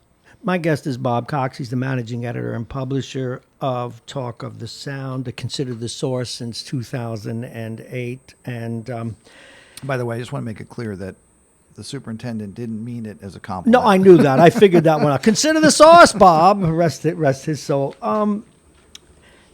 Something that troubles me, and it troubles me because I love democracy, but I also understand this is what happens in a democracy. You talked about jockeying, and the concern I have here in New Rochelle and in these other cities is when they choose these people to run for city council, do they pick rubber stamps, or do they take people who are going to do a good job, or should I just give way to all the cynicism and say, of course, they just want people who will do what the mayor wants? Well, I think that in the case of District 5 and 6 in New Rochelle, for example, the candidates have typically been people who are going to be, selected by the mayor, or at least vetted by the mayor. No. He's going to run their campaigns. He's going to Because in effect, he's that of the party. Sure. Yeah, and to that extent, they're expected to be compliant. And when they're not, right, like what happened with Sherry Rackman, she went against the mayor, I think, one time. Okay, and he stomped on her like the Jolly Green Giant. Yes, okay? he did. And drove her not only out of her seat, but out of the entire party. She ended up running as a Republican the next election. So I would say, at least for certain seats, the expectation is you're going to be compliant. But does that mean you always have to vote in lockstep? I mean, obviously, yes. Well, but this is nothing unique No, to no, New I know it's Rochelle. nothing. No, I know, and I'm not picking on the mayor, and I'm not picking on the Democrats here. I'm picking on a process that I know that is politics. But also, having said that, the Sherry Rackman incident always struck me because those of us who followed that closely know for a while there, and I'm not saying there's anything wrong with it intrinsically, but in the world of politics, she seemed, at least to me at the time, to be playing both ends, and it bit her, and she got bit by it. Well, I mean, she was a very loyal council person as far as the Democrats were concerned, right up until she wasn't. And even when she did change her vote, if you recall, according to Al Tarantino, she was waterboarded in the back room. He said that to the press. She was waterboarded. He said that in the council meeting, right to the mayor's face. The problem was that where the mayor did it was in a room that all the council people could hear. And he didn't realize that. Yeah, it was ugly. No, but I also know, I mean, come on, you know this too. She was kind of playing footsie with the Republicans, and she was playing footsie with the Democrat that was kind of moving away from that whole project. All I'm saying is you should expect to get slammed when that happens. In their world. Well, I don't accept your characterization. I was intimately acquainted with what was going on. And the fact of the matter is that she had actual reservations about the Echo Bay project, which is where this all came to a head. But she wasn't working with or aligned with anybody other than the Democratic Party up until the moment that, the mayor went off on her. And remember what she does for a living. Well, she's a lawyer. She's not just a lawyer. She handles domestic violence and abuse cases, battered women. And she felt like she ended up doing exactly what her clients do, which is some man went after her, screaming and yelling at her. And she ended up giving into that. And I will suggest to you that if you ask her, she'll tell you that she almost immediately regretted her decision to cave into the mayor and switch her vote back, which set off a whole nother round of controversy. So the next time the vote came up, she was very adamant of voting no on Echo Bay, and ultimately led to the killing of the project. That was the fourth vote. Interesting. Thank you. Well, once again, consider the source, folks. Bob Cox, our guest. Well, I'll put it this way. That superintendent's long gone. I'm still here. Yes, we know this. All right. We continue. I want to look at another race. And I know you've been writing a lot about this race, at least one of the candidates. Martha Lopez is due in tomorrow. We did not get a return call from Lou Trangucci. He was with us last week. We held his spot. He didn't, although we called him, he did not show per se. He didn't call back to confirm. Does Martha Lopez have a shot against an incumbent Republican? She's definitely going to win. Okay, and I wanted to, I like when they come right out. Jake? Yes. Handicap this one, baby. He says, Bob Cox says definitely. We're going to talk, don't worry, we're going to talk about the Yankees in a little while. He thinks he's getting out of here without the Yankee thing. He's not wearing his Yankees. No, notice, no Yankees stuff today. What do you got on? Oh. Notre Dame, Michigan. He's got Saturday. And for those of you, Bob is died and true Notre Dame. He went there. We'll get to that in a little while. But first politics, then fun. And as you can see, one of the reasons we value him is we get the straight story and we get honesty. Well, you also keep track of what I say, so that of course if I'm I wrong, do. you let me know. Oh. But so far, fine. I don't think I've been wrong. No, you got a very good record here. And I try to be honest. Even when you asked me were the Yankees going to beat Cole, I said no. No. And Yes, you did. And they did not. Yes, you did, Robert Cox. All right. So No. you think she's going to win now? I still see a lot of signs up in the West End for Trangucci, and finally I saw mailers for both of them last night in the mailbox. So what say you? Well, a couple of things. First of all, as you know, Bob is a political, aficionado yourself. Aficionado. Lawn signs don't vote. Number You one. always, that's one of your great lines. That's not my line. That's just a political adage. I that's give it to true. you. Right? Thank you. Well, one thing that's interesting about the lawn signs, I've had complaints from the Lopez people that people associated with Lou's campaign have been going around trying to harass and intimidate residents in the West End who have been displaying Martha Lopez lawn Really? signs. Yes. Can you verify that? I mean, well, that's a report you got. And you've said it right, yeah. The person who's involved in doing it, who some of your listeners know who I'm talking about, know that it's entirely in character for this person to do something like that. So I'll just leave it at that. But I would say, first of all, I've been reporting on the fact that Lou Trangucci has sort of done a 180 from where he started from because he used to rail against taking developer money. And He was the watchdog when he first got elected. and now he's the lapdog. So Ouch. I've been doing a series of stories about the money that he's taking from developers. There's more coming, but Well, we asked him about that on the program, and he says he gave it back. No, Bob. He gave back The difference. the illegal money Yeah. he took from one developer. Okay, he's taken money from plenty of developers. Okay, I just did a story about him taking money from Rella Fogliano, who's McQueston, which is the people who did Heritage Homes. They're doing Heritage the Home, Firehouse. right, Firehouse. He's voted to approve their projects, voted to transfer land to the company. So Lou has been voting for these developers and then taking their money. And there's nothing illegal about it, but it's really the opposite of what he's always positioned himself as. I would say Lou's got bigger problems because Monday at the League of Women Voters Forum, he managed to do something which is extremely difficult, which is make the otherwise affable William Iannuzzi of the school board irate enough Really? to publish a public statement on Facebook attacking him and basically calling him a flat-out liar for making a series of false statements about the Boys and Girls Club. And I would tell you that when you've angered the Boys and Girls Club leadership, its members, its staff, and you've got William Iannuzzi, who, is just kind of a sweetheart kind of a guy. He is, so but- upset. yeah. I think you've really damaged yourself. And what happened in that case was Lou made a number of statements that basically saying that the Boys and Girls Club was being run by people who didn't make it available for the local residents. And he actually used a phrase which I think should be troubling to some people in this community, which is he started talking about New Rochelle first. New Rochelle first. Ouch. Does that sound like anybody we know? Yeah, it does sound like somebody Okay. we know. So if you want to start emulating Donald Trump, and You do so at your own peril. in this Yeah. day and age in You this do. county, then good luck with Okay, that. I got another little sidebar on that story before we ask you about your beloved Yankees. I was talking to who has to go nameless, a Democratic operative yesterday, and they were hopeful for Ms. Lopez as well. However, there is a write-in candidate they're concerned could siphon off votes. Do you share that concern? I'm, I guess, aware of what you're talking about to a certain degree, but I mean, it's hardly even worth dignifying. Oh, okay. Well, then that's the answer, yeah. Some, failed person Right. decides to.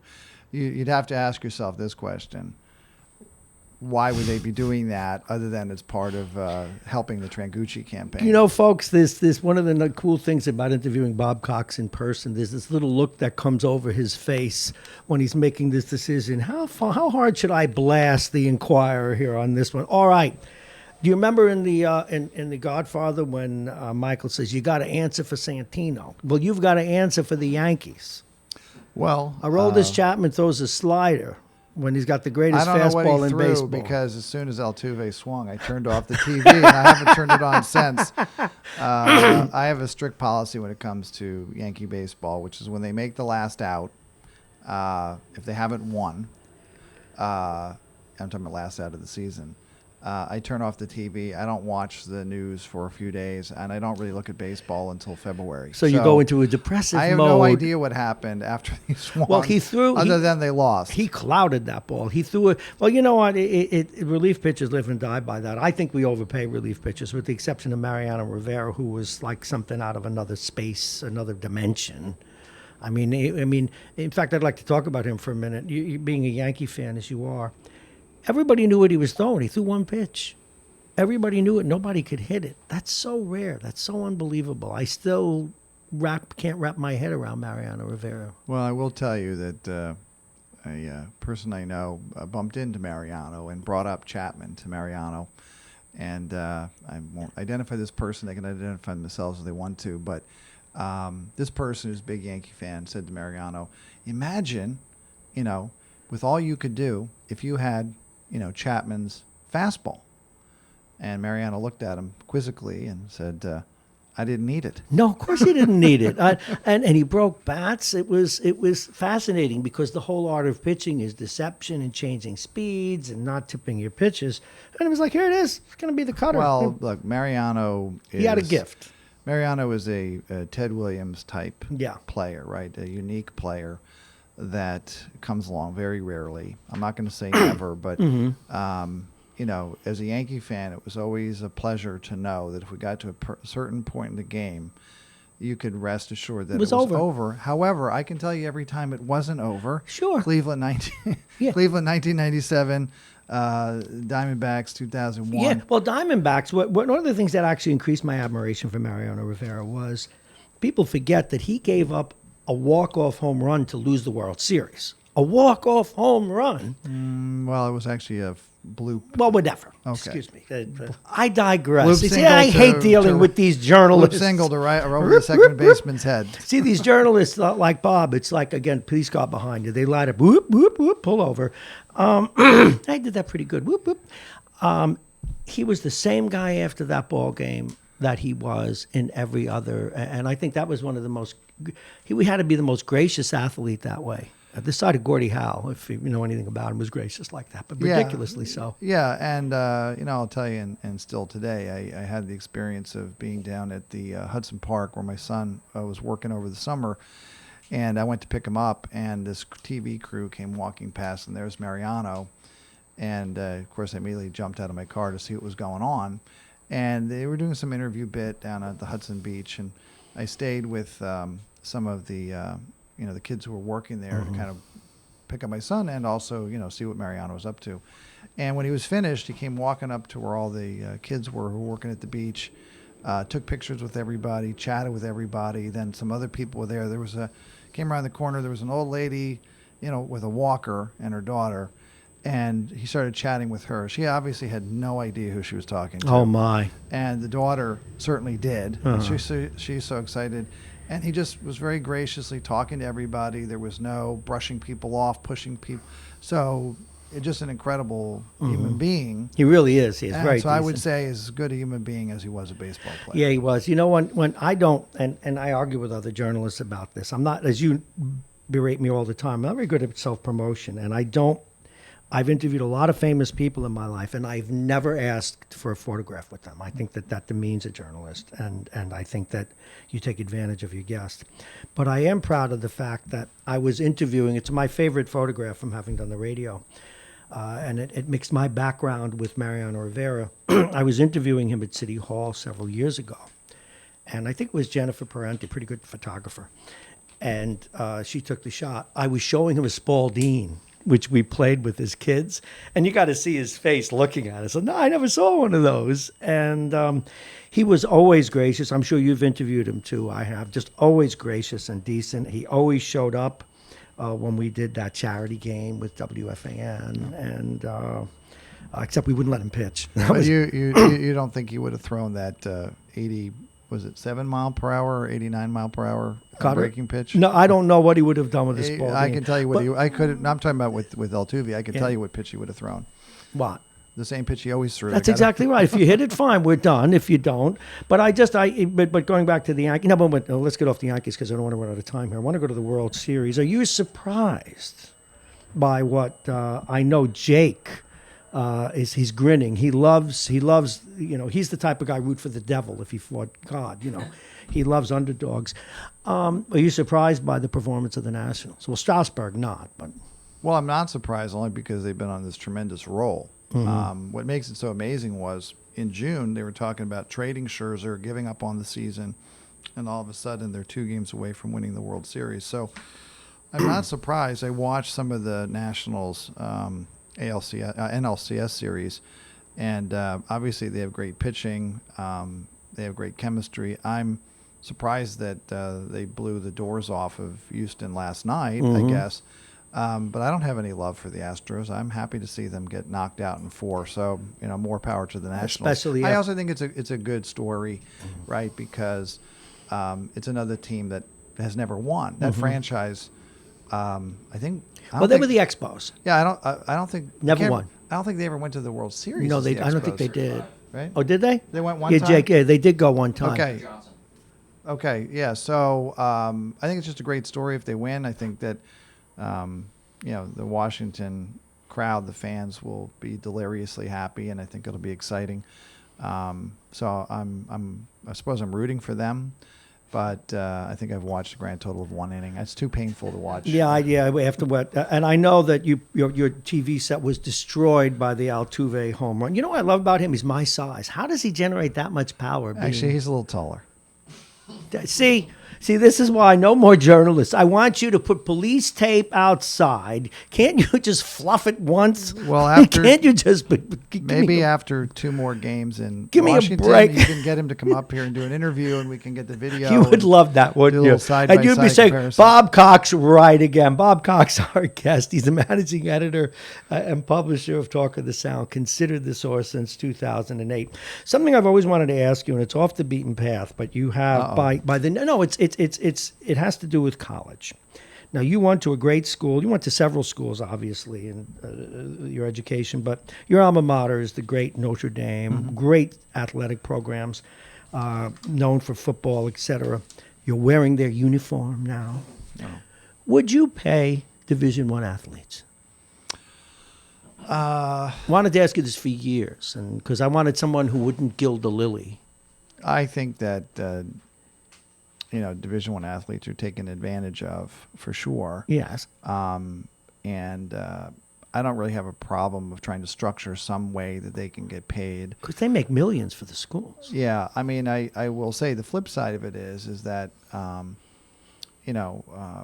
most Division I athletes aren't actually playing at schools like Notre Dame. And, of course, you have all the other divisions. So who are you talking about getting paid and how much? I mean, take a Heisman Trophy winning type player or some star player that's obviously going to the NFL. A few years ago, I went to the Fiesta Bowl when Notre Dame played Ohio State. I saw Ezekiel Elliott play his last college game. He ran all over the place, and it was obvious that he was a step above everybody else on the field. So you could say, well, okay, he should get paid, right? What about the third string left tackle? Is he going to get paid? It gets very complicated. So you'd almost have to create like a union structure and all the players would get paid equally. And then someone would say, well, why is the third string left tackle getting paid the same as Ezekiel Elliott whenever no one's paying to see the third string backup? So it gets kind of complicated. But in principle, I don't have an objection to that idea. I just think that the proponents of it simplify it because they don't think about the fact that the vast majority of people who are playing in college that are in divisions that have scholarships like Notre Dame Division I, that most of the people that are playing or on those teams are not actually the star players that people are coming out to see. So look, Notre Dame, like a lot of these schools, is $50,000, $60,000, $70,000 a year. So to get a free education, free room and board, well, that's pretty good. Is worth hundreds of now, thousands. do they get of to dollars. keep it? In your view, shouldn't they keep it if they get hurt? Though, shouldn't they keep that scholarship if they get hurt? Well, I mean, there's an implied contract here. That's really an NCAA issue, and now we're getting kind of into the weeds because they limit the number of scholarships. So if you had a bunch of players get injured and all of a sudden you're down 8 scholarships, you have people who are sitting in the dorm not playing, and you've got other. So if the NCAA wanted to make a policy that you could keep them on scholarship and it wouldn't count against your scholarships, in effect, what you could do is have players give up their eligibility in exchange for it not being counted as a scholarship. I mean, the school could also put them on like a presidential scholarship. Yeah, I mean, for God's sakes, you're ruining these people's lives. They come and they break their spine or something. But you're thinking of it in a generous way, saying, well, there's this poor kid who got hurt. Yeah. What you're not thinking about is there's going to be schools who are going to exploit that and say, oh, he hurt his left toenail, so we're going to, keep them off to the side. And what they're really doing is I hate all this truth. It gets in the way of my story. Well, Bob Cox, we have to go, and that's what you're all about. Please keep being you. Thank you very much. Bob Cox, everyone. He's the managing editor, the publisher of Talk of the Sound, considered the source since 2008. And whenever you're listening to Bob, remember, consider the source. Robert, thank you very, very much. Thank you. It's always a pleasure. And our next guest, he's already on the phone. If I used my equipment correctly, but first, we're going to say hello to him, but then I want to give you an update on the weather and a couple of things. Andy Spano, I trust you're in the house. I'm here. All right, here. I'll be right with you. I just have to take care of, as we say, this is all hackneyed, a little bit of business. But first, it is 8:35, coming up on 8:36. You are listening to Radio Westchester. This weather report is brought to you exclusively by United Hebrew of New Rochelle, voted one of America's best rehabilitation and senior care campuses, and it's right here in New Rochelle. Visit uhgc.com. It is 43 degrees, getting up to 67 today. We will have a beautiful evening. You can sleep well. 48 degrees, getting down to 48 tonight.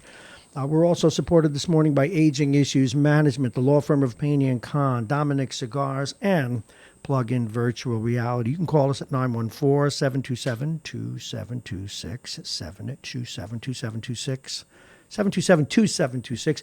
We will share that experience with you right here in our studios, or call us up and we will bring it to you. Our next guest, a former county executive, now political pundit, analyst. Please welcome Andy Spano. Good morning, CE. How are you? I'm okay, Bob. Oh, I see your new phones are working, huh? Yeah, everything is working. I got phone lines. I've got more monitors here. I can watch 7 different things at once. I'm going to go blind. All righty, want to get to cases. I even did my monologue on it today. I was outraged. See, you've been in the biz, so you don't get outraged as easily as I do. I was outraged by this almost Nazi-like visit of a bunch of congressmen to a private hearing in the nation's capital yesterday. Is it desperation, or are they just learning from 1933? No, I think it's a belief that voters are ignorant. That's what I think it's all about. They feel they can do something as blatantly stupid and illegal as this, and the voters they're trying to appeal to are not going to care about it or don't even know this. This is the same thing that they did during Benghazi, right? Well, yeah, exactly the same thing. Yeah, that's what I said this morning. Yeah, right. Yeah. It's very similar to a grand jury and what the grand jury does as an investigation before they bring it to court. Right, so that people can't amend their testimony based on what they've heard before. Correct. Yeah. And not only that, almost half of the people in that session are Republicans. They're Republicans sitting in there listening to all this testimony. They're part of those committees. That's right. So why are they doing? And not only that, and let me give you one more thing. Some of the people who sit on those committees and are in the room and allowed to be in the room came with that group that broke into the room. You're kidding me. I mean, how stupid is that? You mean what you're saying is they left the committee to break into it? Well, they never went into it. They have seats there. They can go in and out anytime they want. All right. Andy Spano, you've touched on something that is the basis of why I do this for a living, and I hate saying it, but I'm going to ask the question anyway. Now, you're not running for office anymore, so are the people... We don't know that. Well, oh, my God. No, not again. Oh, no. You yelled at me last week because you're not running for the Congress. Yeah, but I'm a politician. Yeah, I've got to remember that. By the way, my dog Spike has put his name in the hat for the congressional seat. All right. All right. Are the people that stupid, Mister, I'm going to run for office again? No, you mean stupid? No. Well, no. but you're saying they did that with the assumption that they are. Listen to me, to come on your show and do this every week, right? Mm-hmm. I make a sincere effort to keep up on what's going on. Yes, you do. Okay? And I was so glad last week. And that takes an effort. Well, I know. I was so glad last week when you reported that Lindbergh made it to Paris. You're really up on the news. No, go ahead. I'm sorry. But you know, there are people in their daily lives. They got things at work. No, I They're know. not interested in all this nitty gritty. That one of the guys who's allowed to be in the room was in the group that busted into the room. I left to they're break into into that my own stuff. meeting. I love it. But you see, though, you're making. But sometimes stupidity is. What did Forrest Gump say? Stupid is. It's not stupid. It's not stupidity. People are not. No, but here's my point. On They're behalf, ignorant. on the on the behalf, I'm sure they're going to love that. On behalf, I can see the quote now. Man running for this office says the people are ignorant. No, but remember what Forrest. Ignorance simply means you don't have the No, information. I That's know, all. but your choice of words, sir.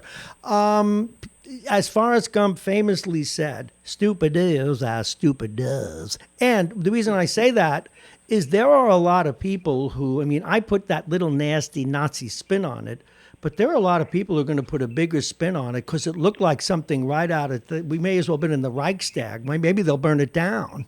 Don't they realize they look like Nazis? Except that they look so weak. It was, I don't know if you saw any Yeah, of I it, did. but these were the people trying to look tough in the Bronx. Who grew up in a nice neighborhood. Yeah, I know. I was expecting to see McCarthy with a do-rag and, and some gold jewelry. Holding his head out. It was the whole thing. The whole thing was pathetic. But given here's the situation. The situation is very simple. I mean, this is not philosophical. This is based on the fact that they run in districts, and they know if they tick off the president, they get a primary. That's it. But don't they realize they're making a mockery of democracy? And by the way, where's the sergeant of arms? What a weak, miserable organization that is. They should take that guy out and beat him. Well, those guys should have been arrested. Let me tell you something. They should have been arrested. No, you're see, not a politician, right? Right. No, that would have made the issue even bigger, and they would have loved it. So what they're doing now, I'm sure, is Nancy Pelosi, who can control that situation, the sergeant of arms. They basically work for her.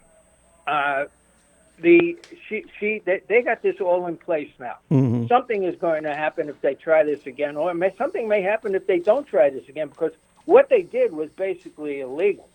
They broke into a secure room which has secure rules around it. Did you see they had to collect all their cell phones? It was like... Yeah, right. I mean, they refused to do that. They refused to go away, and this was all illegal. The gang that couldn't shoot straight. Go ahead. I said so. I mean, if they want to, but they listen. She is very focused, and the Democrats are very focused. They don't want to take any kind of side issues on this. They got all the cards right now. After that testimony yesterday, day before. Funny that's where we're going to head next. My guest is Andy Spano, self-proclaimed politician, former county executive. Has refused to say he will run for something again, dumb. At any rate, we go forward. Yesterday's testimony continued to be damning to the point where really what we're going to get down to is I don't think there's any question anymore, unless one is totally ignorant, that there was a quid pro quo. The question is now, is that impeachable enough to result in a conviction? Well, it's up to Congress. Right. Congress can impeach you for anything they want. And that's going to be up to the Democrats to figure out if they have enough public support. That's what they're looking for, public support. Mm-hmm. They're not looking for to convince all these guys. Well, eventually, they want to convince the public that will convince the Senate. That's what they're looking for. And they need if when the vote comes for impeachment in the House, they don't want it to be partisan. They don't want to be all Democrats on one side and all Republicans on the other side. They want some of those Republicans to move over. So if some of the Republicans move over, they get public support, then the Senate's in play. Because the Senate doesn't run in districts, it runs in states. There's a big difference.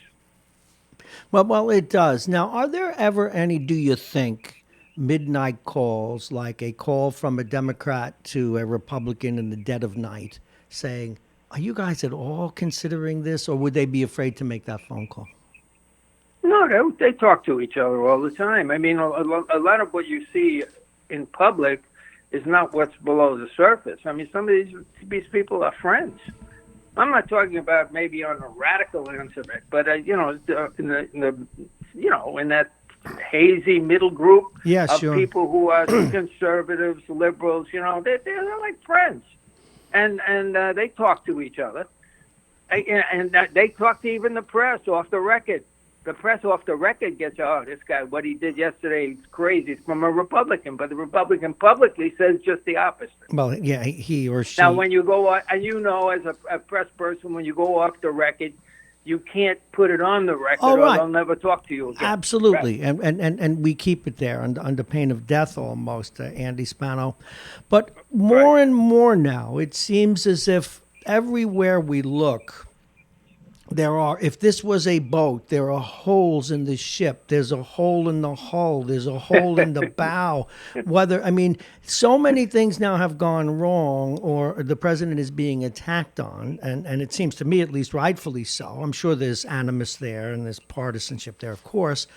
I don't know how we keep track of it, or if we're all just getting numb to it. Look at Giuliani now. This guy yesterday, one of the people that pled innocent, said that he was working for Giuliani while Giuliani was working for the president. Ergo, he may have executive privilege. This doesn't look good at all. Well, no, and you had Trump's lawyer yesterday saying that if he shot someone on Fifth Avenue, he would not be, liable for that. No, I find this incredible. Although, you know what? He was asked specifically by the judge. Mm-hmm. Is what you're saying does it apply to the Fifth Avenue incident of I can shoot a person on Fifth Avenue and no one would arrest me for it? And he said yes. Well, here's my question. The lawyer said yes. Apropos of weak-kneed Mueller, you couldn't prosecute him per se, but the information, it seems to me, would need to be made available to the Congress for consideration for impeachment, however. And we'll see how that's the subtlety. Plays out, because you once you get into these impeachment hearings, you raise the bar on these subpoenas. I mean, now you're in a congressional impeachment. Now, the problem is that if they refuse, it's got to go to a court, and how does that get expedited? I think that this has shown a need, for instance, to have some expediting situation in the court system for adjudicating some of these matters. That would be helpful. You'll forgive me, but you can't move on it. Has expediting has anyone ever put those two words together? Expedite in the court system? Good grief! Well, you have a special court that listens to confidential and secret information. Correct? Yeah. But the president's attacked that too. There's nothing. There's nothing that he hasn't discredited. The FISA courts, the Congress, the press, the mailman, the ice cream support. I mean, he has attacked every single institution that ever challenges or doesn't agree with him. Well, here's the situation. When you do that and you're a private citizen, as he was with a guy like Roy Cohn as your attorney, you can get away with a lot of that because it's you talk about a Michigas here. I love that term. Such a tumult, that you get away with a lot of that. He's the president right now, and if he were a private citizen, he would be gone. Well, so far he's gotten away with it. The question is, will he continue to? And then we get to a real sacred point. I'm being hard on the president, and I think he deserves it right now. But we get to a point where I'm wondering if there will be the same degree of sacredness applied. We may get actually very close to an impeachment, and to a real impeachment where there's a trial, and Will it just evolve? Now, Harlan Ullman, a really well-known national security guy, thinks that they will stay cynical and vote party. But beyond that, forget how the emotions that Trump brings out. Will they sit back and say, this is right on the edge, we don't know, but let's let the people decide? Will we have that same sanctity towards elections that is the hallmark of America, or will they finally say, no, he's gone too far? What do you think? Let me guess. I'm a Republican senator sitting there, and I'm looking at all this crap going on, right? Yeah. Mm-hmm. And now I have these public hearings, and the public hearings bring out everything, and it gets to me, and I'm going to look ridiculous if I do this, even though I'm, a little safer. But if I'm not safe, I got to think about this. What's the downside? I get this guy out. I bring Pence in. Now, I don't understand why that isn't simple right now, except they probably don't like Pence for some reason. They bring Pence in, and Pence, if he comes in, then it's an open seat, and you're going to get a number of other candidates to run for president, right? And some of them got to be better for them to run with than this guy. That's the way I feel. But that's the political part. There isn't the country in a way, and I know I'm being Pollyanna-ish, but isn't the political class in a way fighting for its soul? And here's my point, and I have to extend this a little bit. I don't know, in my heart of hearts, and lawyers might, if what the president's done is truly meets the measure of high crime and misdemeanor. But let's assume it really does. Let's just say it's empirical. Regardless of who the next president is, for America to be, as it was once called, the shining city on the hill where principle was more important than cynicism, don't we need to impeach him? Don't we need to convict him? That's a partisan outlook right now. Well, mine is not partisan. Mine's religious. So. Maybe you think so, but I mean, there's like 40% of the people don't think so. Well, then that's fine. No, that 40% of the people don't think so, but they don't get to decide that. Their elected representatives who are more familiar with the law and what is required need to decide that. In other words, the republic right now could very well nullify itself as a credible body, and that's my concern. No, I don't. Frankly, I think that's everyone's concern that knows what's going on. You look at our position throughout the world. You look at what we just did in Syria. Yeah. Well, we're going to go there next. I just feel bad for those people there. I mean, give me a break. How? I don't know how you do that unless you have no sense of empathy, and I think that's consistent with Trump, though. Well, I asked that yesterday. Yeah. The people, there's 300,000 people who perhaps will be ethnically cleansed, forced out of their homes. Children will die. Hospitals will be destroyed. And how do we as human beings not care? All right, I want to move on to another issue because I know we're short on time, and I set him up and you knock him down. Our guest is former county executive, now political analyst, Andy Spano. Mr. Carlucci has jumped into the race. By the way, we reached out to Mondaire Jones. He's going to be with us next week. We're going to reach out to Carlucci, Tom Abenante, who's in another issue, which we'll get to now. How do you think a lot more people are going to jump into this race? Yeah, absolutely. Absolutely. And you probably hear a couple of names you never heard of before. Any names that we have heard of before? It's an open congressional seat, which can be won by a Democrat. It's got a good Democrat lean. Yeah. And there are people out there that look for seats like that. Mm-hmm. I bet. The only reg here is that you live in the state. You know that. Now, yes. Now you have to live in the district. Now, you may talk somebody off by your answer, but I know you'll be honest about it. Would she have still resigned if she wasn't primaried? No. All right, good. All right. No. You mean, but no. Let me say this: she didn't resign because she was primary.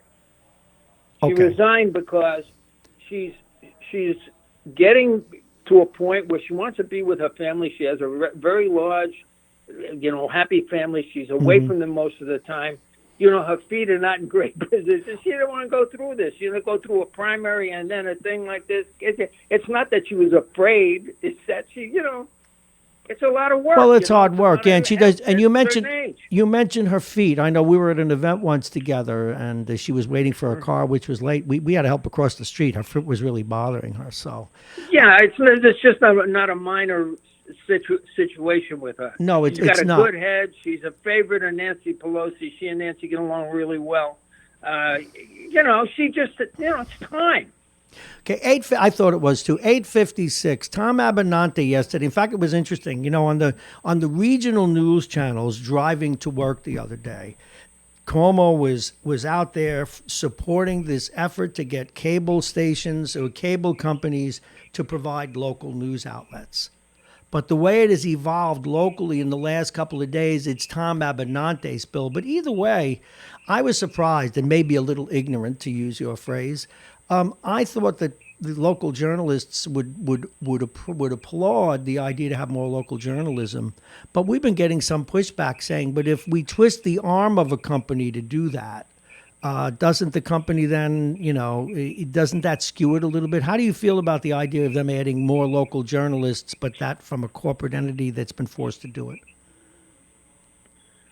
I don't know. I haven't given much thought to that. I mean, I see.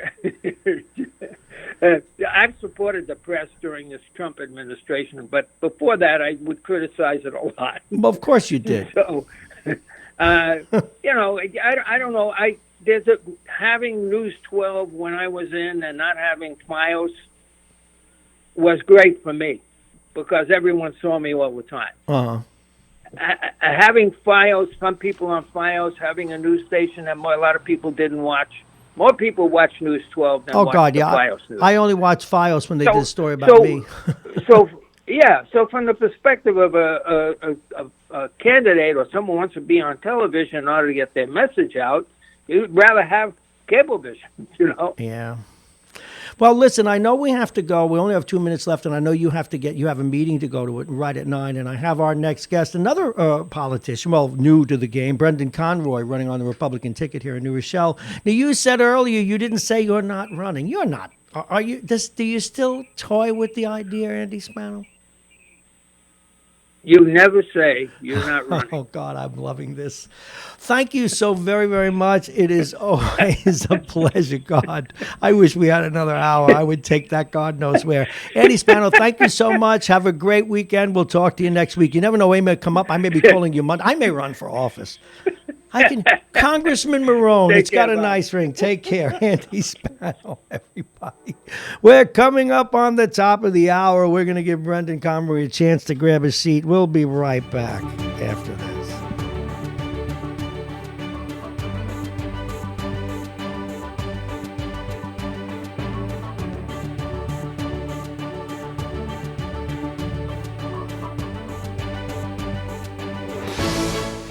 Let's take another look at the weather. The weather's brought to you exclusively by United Hebrew of New Rochelle, voted one of America's best rehabilitation and senior care campuses. It's right here in New Rochelle. Visit uhgc.com.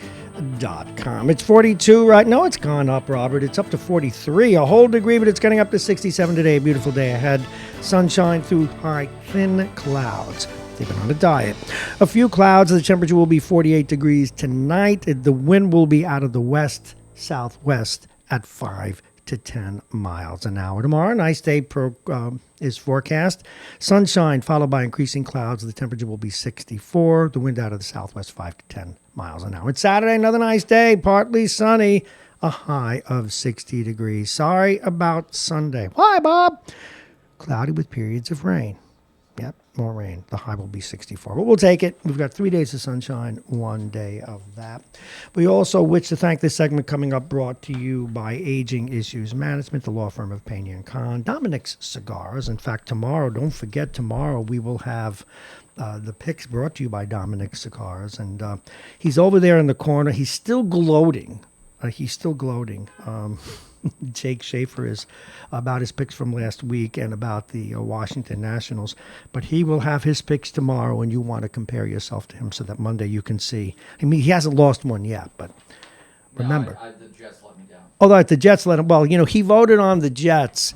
He also was a big fan of the Christians when they fought the Lions. So he's, I'll take the Redskins tonight. and he still believes the Titanic is somewhere in the North Atlantic. And also brought to you this morning by Plug-in Virtual Reality. It's time for our next guest.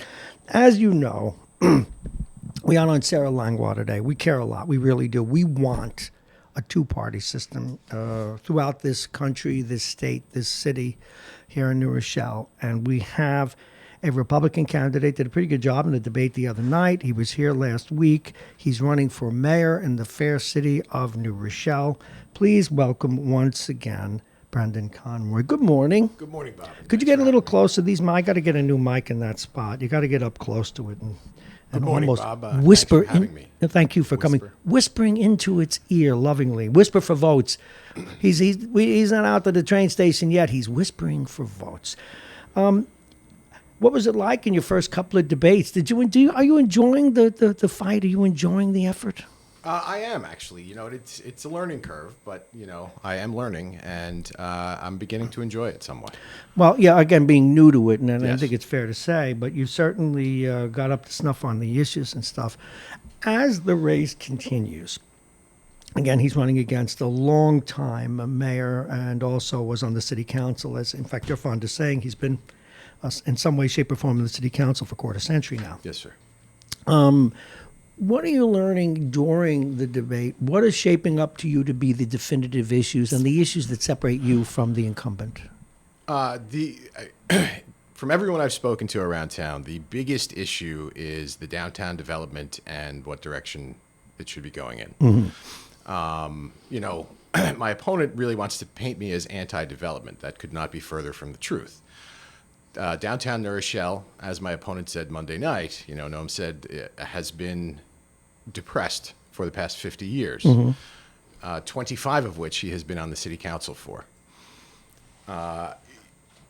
The development right now, to me, is going in the wrong direction. There's not enough focus on bringing business into the downtown, and there's too much focus on bringing new residents in. There are already people who live downtown, and bringing an additional 15,000 people will displace quite a few of them, and I don't think enough attention has been paid to that. Well, there's almost never attention paid to that in any city where there's gentrification. What can we do about it? What should we do about it, in your view? In other words, in place of or in lieu of? We can ensure that the 10% of affordable housing in each development requirement is held to.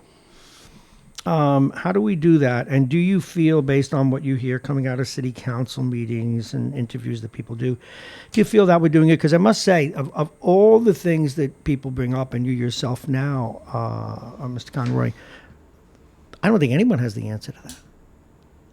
No, and I don't know that there is a perfect answer to that. What would you propose? What would you like to see? I mean, it's one thing. There's the more better concept. I love that. Remember more better blues? Right. We want to do more better, but practically, what can we do? I know there's one development. I guess it's over on for affordable housing, but it also is there's some government tie-in over on Garden Street. Yes. And that concentrates all of the affordable housing in one place, which kind of defeats the purpose of the 10% requirement. RXR has been allowed to put all of the affordable housing that would be required in their developments into one building. Well, there is one on Webster too that's been specifically designed for that. I just remembered that. That is senior housing, I believe. Okay, Yes. Go ahead. Yes, thank you. On Union. Yes, exactly. Union and Webster. Yes, yeah. sir. I believe that one is actually, specifically designated for senior housing. I can get a place. Oh, God, I'm sorry. Go ahead. Part of the reason you have the 10% requirement is to make sure that those from a lower socioeconomic status are still included in the community, instead of shunted off to the side where everybody can kind of forget about them. Now, I'm glad you just said that. I've always gotten this sense, and this is neither a knock to this administration nor an affirmation. It just seems so, both here in New Rochelle and in every other place they do it. When it comes to gentrification, people just whisper. well, that's the way it's going to be. Yeah. And to hear you come out like this. Well, RXR has actually been very successful with that 10% requirement. They have a business model that they've been able to make work. So I am kind of confused as to why they have agreed to concentrate it all in one spot. Do you think it's a do you think it's a decision by the city? Okay, what would you have them do? The city has allowed them to do it. That's what I'm saying. Well, what would you have RXR do? Tell us about the program that's worked before. The RXR. I mean, it's just having the affordable housing be built into the developments they're doing. So Each one, rather than segregate it. Rather than segregate it, correct. And I mean, that's what they have done in the past and have been successful doing it. Okay, the last time you were on, and we've discussed this with a number of councilmen and other candidates, et cetera, in the last week or so, you mentioned, of course, and everybody shares your concerns, including people who support the development to a greater degree than you do, perhaps, is that we need to be sure we have enough cops, enough firemen, enough infrastructure. There's a 10-minute plan. But also, the one that keeps sticking in everybody's claw is whether or not the formula for school support, financial and determining the number of kids that will, how much they'll make love in these buildings. Right. How do you react to that? Do you think that, I'm just saying, we can't have kids without that. Right. I mean, unless there's a couple of labs in there. Yeah. Do you think that we're on the target there, or are you concerned about that? I am very concerned about that. I mean, historically, the city has underestimated the number of students that will show up and be entering the school system, as demonstrated by the two developments, the two Avalon buildings, which at this point have about 145 students entering the school system when the estimate when they were proposed was around 58 students. The pilot has been renewed for both of those buildings after the Skyline, which I believe is 40 Memorial High. No, is 255. Well, yeah, it's over. It's that sold for $260 million. That is quite a bit of money for a property in New Rochelle. To my knowledge, it sets a record. $260 million. Jeez, I didn't realize that number. Go ahead, sir. The pilot was then renewed shortly after that. And those buildings have cost city residents quite a bit of money due to the additional students in the school system. And that's only one building or two buildings of 1,000 units. We are now putting 7,000 units into the downtown. And with a minimal of retail. One of the questions that arises, and we asked Sarah Langua about this morning as well, one of your running mates. Do you think, and I realize there's been a changing of the guard, so we have a new people to hold accountable, but do you think the school board has been demanding enough? The school board and the school administration has been demanding enough in terms of making sure they get compensated or at least prepared for this? I do not. To my knowledge, the school system has actually been the opposite when it comes to counting the number of students coming out of those buildings. They do not regularly report to the city the number of students. The city has to go after them to try to figure that out. And that is a challenge. Now, of all the things we've mentioned thus far, before we move on to some of the other things like traffic, et cetera, do you get this? Which of all these, which is the greatest concern to you? If you had the magic wand, what would you fix first? You mean in downtown New Rochelle? Yeah, in this development. The amount of retail that's being put in. Get a little closer to the amount of retail and business oriented development. Office space, retail space, and that kind of thing. Because that type of space does not obviously use your school system, which off the bat means 60% of the tax bill you can evade via a pilot and not really lose anything. Now, do you think we're obviously going to go through a period, at least it's been my observation, it's Bob's observation, I don't have anything empirical, but it seems that because of the construction, the taking over of buildings by developers, and of course now the traffic problems, people have been reluctant to sign leases in the downtown. We're losing businesses. And so the question becomes, is that a temporary problem? And if so, how do we work through it? And then long term, what do we do to get that rolling again? What will you do if elected? To continue to get people to come into the downtown? No, to get retail into the downtown. To get retail into the downtown? you have to work with the developers to figure out a way to make it enticing enough for retailers to open stores in the downtown. Well, there's the old debate, and I know I've had this debate with even the guy who used to have the Habitat for Humanity, and we never agreed on this. But demographics, as you know, drive retail. Sure. And are you hopeful that these new residentials, though, that they will bring more foot traffic and more buying power to the downtown? Hopeful, absolutely. One of the things that really has to be done that is not being addressed is providing parking. One of the things that drives retail is the availability of parking. The Church Division Street garage had 388 spots. That has been torn down and given to RXR, who is going to replace those 388 spots that were available to the public with only 146 spots that are available to the public. So even less people will be able to park to utilize the downtown. Well, there is this concern that particular formula, again, folks, there are formula to all these things. Yes. If you build a retail outlet or you build an apartment building, for every 3 people, you need a car space. Well, in this case, I think it's 3/4 of a space. I believe that at this point it's 0.8 spaces. It is 0.8. That is what Rochelle has decided. I've heard, even for some people that wholeheartedly support the development, that they think this may not be adequate. It's not adequate. I mean, White Plains, who I know you're not a huge fan of. But please don't. I think I still have cars up there I've never found. But please, Brandon Conroy, our guest, Brendan Conroy, excuse me, he's running for mayor on the Republican ticket here in New Rochelle against longtime incumbent Noam Bramson. Continue. You were talking about, you mentioned White Plains. I had White Plains requires greater than 1 spot. I believe it's about 1.25 spots per unit. That's interesting. Built. Yes. I didn't know that. That to me would make more sense, as the odds are pretty good if you have 2 people living in a unit, or at least half the time there's going to be 2 cars. Isn't there's an assumption going on here, and the assumption is that because we are building ostensibly, purportedly, and probably true, a robust downtown, that less people will drive. But it won't be a downtown like Phoenix, Arizona, or New York City. It's going to be a downtown where still people will want to drive to the north end. They're going to have cars. Well, correct. They have been touting the fact that, it's going to be millennials moving in. They don't drive and they don't have kids.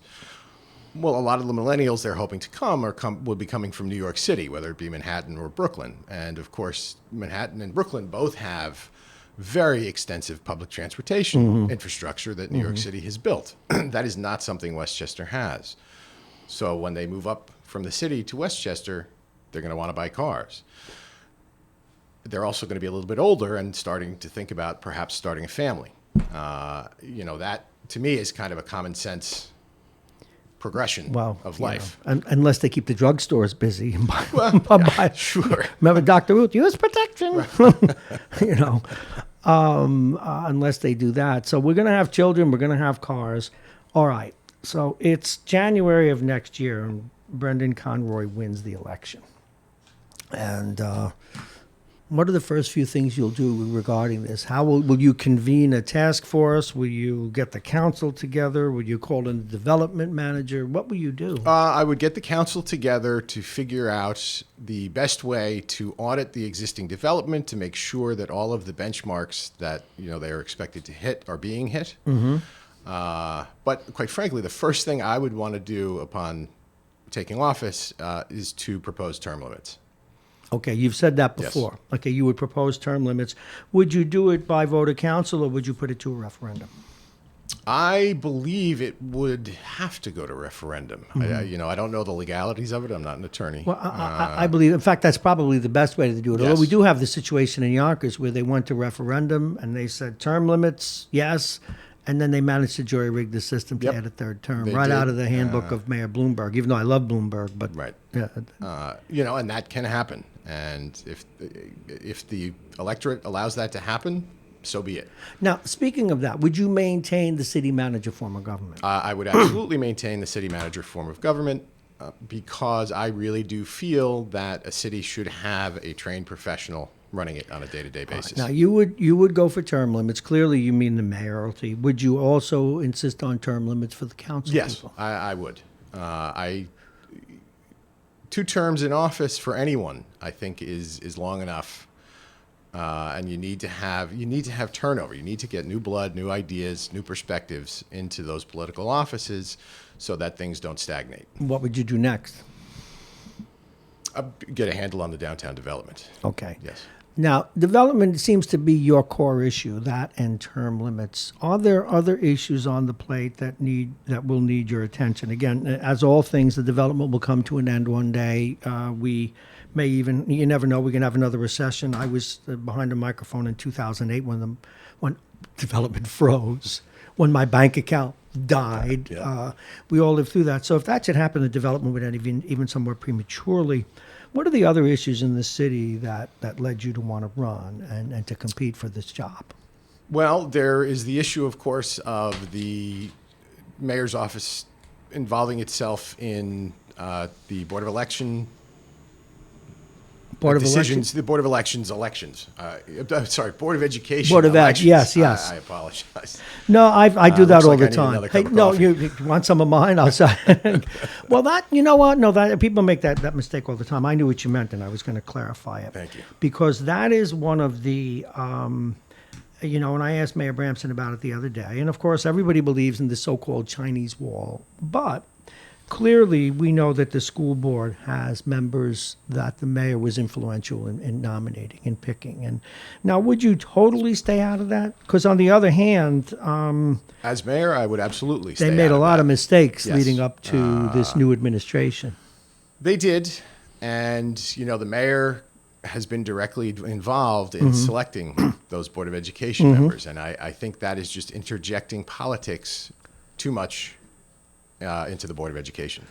Now, I've not defended him personally, but the notion that a mayor also is a citizen, though, what about endorsing a candidate, or should he totally stay out of it? As a parent, he can endorse anyone he likes. As the mayor of New Rochelle, he should not be endorsing any candidates for the Board of Education from, for example, his mayoral website, or, for example, by donating money from his political committee. If I'm correct, he has done. He has done, and you yes. would not do that. I would not do that, no. Now, would you use your bully pulpit, though? I just couldn't help thinking that, and this is not to reject your idea. I think it's the way everybody wanted it to be. But there were some signs that the school system was headed in the wrong direction. And some journalists, particularly Talk of the Sound, et cetera, were pointing those things out. Doesn't a chief executive, though, should he use his or her bully pulpit to say, hey, there's something not right here? To some degree or other. I mean, are you talking about the Valerie Schwab incident? Well, even prior to that, any idiot could tell by driving along on North Avenue that the kids were being let out for lunch. And many people were complaining about it, and it was supposed to be a closed campus, Right. but it wasn't a closed campus. There were complaints by security guards that they were being cussed at. Hey, what are you doing in the hallway? Bite my bite. I didn't say. Those are the kinds of things that were getting worse and worse and worse. And that is something the superintendent of the school should fail to address. Well, he did fail to address, Yes. yeah. And that is a big issue. Whether the mayor should become involved in that, no. I think Okay, the well, Board of Education is really the one who should have paid more attention to that. But because I don't, and this is just me now. It's not. I'm not saying what I thought you should do. It must be difficult in that role to see something that's so integral to the city. I mean, the value of homes, whether or not our streets are safe, whether or not our schools are worthy of attracting people to town. Do you ever envision a point where you'd speak out?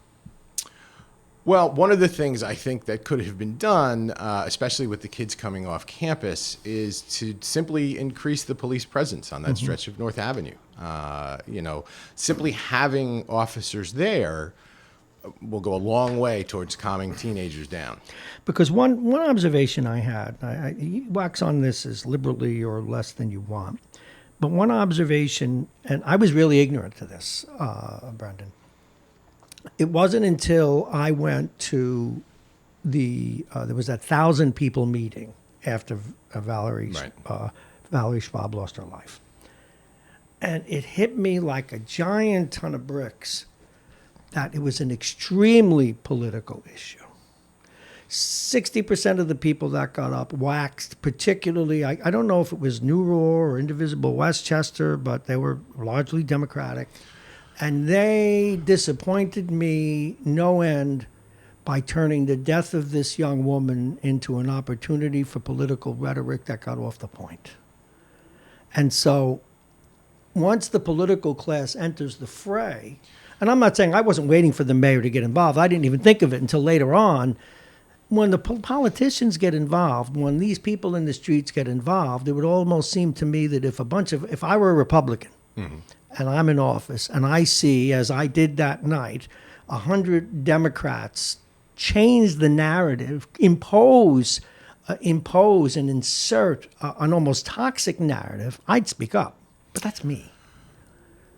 Yes. At that point, if politics has become that integral to the discussion, it really was. I mean, Yeah. it would be important for the political leaders of the city to speak up and point out to people that, everybody has to calm down.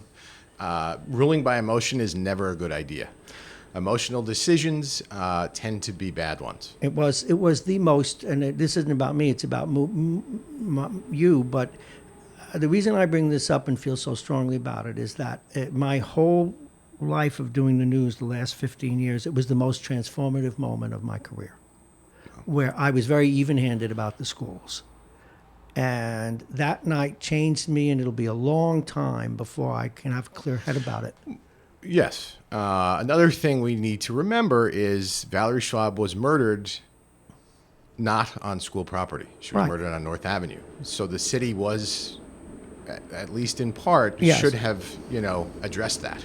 Well, I think one of the issues, too, and this is not to give you any props or to ding the mayor a little bit, I think the mayor in that case was aware of it, and the school board seemed not up to the task at the time, and so he introduced himself into it, but for some degree for political reasons as well. He had an ugly situation on his hand, but there was a political undertone, and it needed to be, I thought, leveled off. Because out of that meeting came this rush of far left ideas that are only now being modified by the new superintendent, who is much more moderate in her views. But anyway, so that's why, and the reason I'm spending so much time on school is that it motivated a Langwater run. To some extent, it may have even motivated you.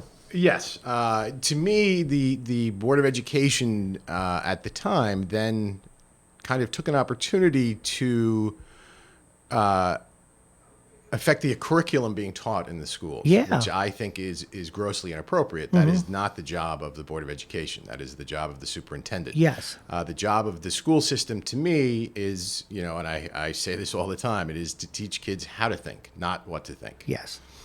And I think the Board of Education really took that as an opportunity to try to determine what the kids should be thinking.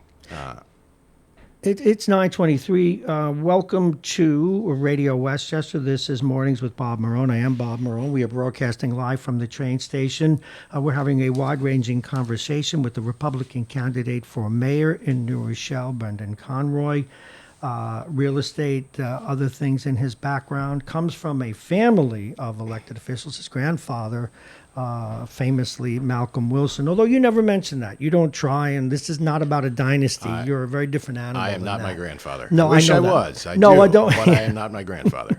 Well, I don't want to be mine. He only had one leg, so I don't want to be my grandfather either. So we've talked about the schools. We've talked about development. We've talked about term limits.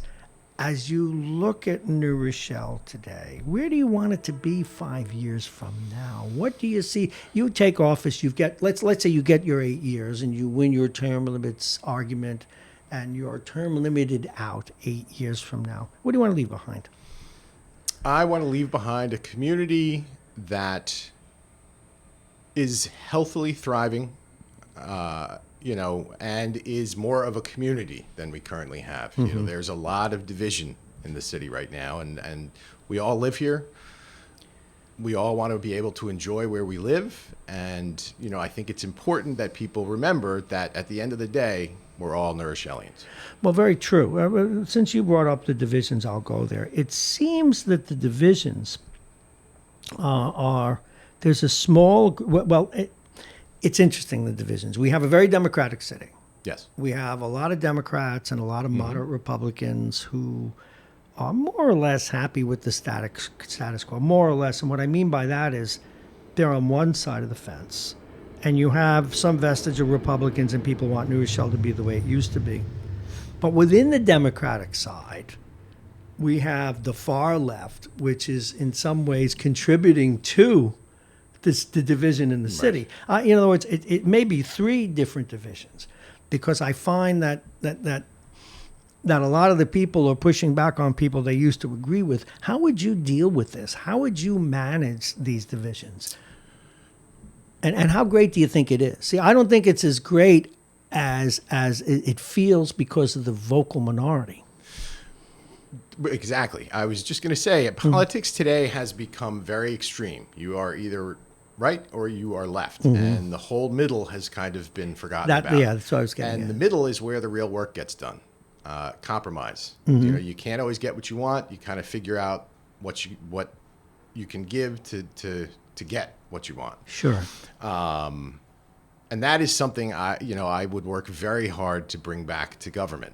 How would you do it? Would you use churches? Would you have more town halls? Would you bring? I mean, certainly every party needs to be listened to. I've been beating up New Raw for about a year now, and I've told, but come on, I'll entertain. Talk me into it. I was a bleeding heart liberal. I want to be progressive, but tell me why you want no tests. Tell me why you want a kid that punches another kid in the face not to be disciplined. Tell me why. Well, that I don't have answers No, to. but I want to know. But But they need to be heard, because I yes. may be who am I? I have a tiny brain. To me, at the end of the day, a kid who punches another kid in the face has to be disciplined in some way. Of course. Whether it's via detention after school, whether it's via suspension. And, for a child that is so disruptive to the class that he is affecting the ability of other children to learn, then they may have to be And again, no, getting into school issues. no, we can get no. But But the reason I say that is that it drives. I'm using that as an example of the kinds of divisions that we have. But so how do you get all these people to hear them out, make sure they're listened to, and then convert that to policy? Via town hall meetings, via citizens to be heard, and actually listening to what the citizens are saying and not having a predetermined outcome. Have you ever been at a Citizens to be Heard meeting? I have. I have a theory on that, and I'll share you what it is, your reaction. And I realize that some of the same people going up with the same complaints, and there's a tendency to tune people out. But what I've sensed, and this is even among the best people, is that a lot of the Citizens to be Heard, they let it go in one ear and out the other and just go back to business as usual. Yes. What would you do differently? Would you actually answer people? I would do my best to answer people, yes. Sometimes, if a meeting's going 4 or 5 hours long, there's only so much time in the day. But at Citizens to be Heard, whether there's one person there or 20 people there, I believe the time limit is 3 minutes. And sometimes a topic, often there's one person there who really represents the feelings of many people in the city. And yes, it would be a good idea to perhaps have some kind of discussion with them. Okay, we're going to take a break, give you a chance to reset. And we are here with Brendan Conroy. He's running for mayor here in New Rochelle on the Republican ticket. Folks, remember, early voting starts next week. If Brendan's your guy, you can be out next week voting for him, and you don't have to worry about taking time off and hours off. We encourage everyone to vote. This is Radio Westchester. We're going to take a quick break. We'll be back with some weather, and we'll be right back.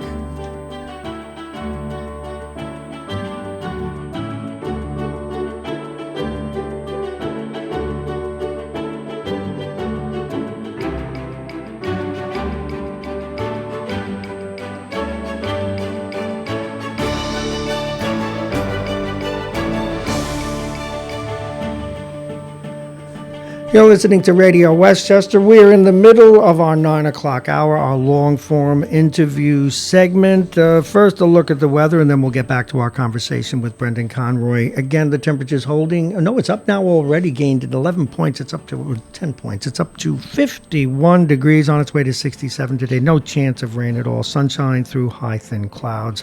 A few clouds. The temperature will be 48 tonight. Again, that's tonight, 48. A few clouds. Sunshine tomorrow, followed by increasing clouds. The temperature leveling off at about 64. Saturday, another sunny day. Partly sunny, though. High will be 60 degrees. Sunday, sad to report, cloudy with periods of rain. That was brought to you by our friends at United Hebrew, exclusively by United Hebrew of New Rochelle, voted one of America's best rehabilitation and senior care campuses, and it's right here in New Rochelle. Visit uhgc.com. This morning's segment is also brought to you by Aging Issues Management and Aging Issues Radio, the law firm of Pena & Khan, Dominic Cigars, and Plug-in Virtual Reality. This is Mornings with Bob Marrone. I am Bob Marrone. This is Radio Westchester, where we broadcast live from the train station.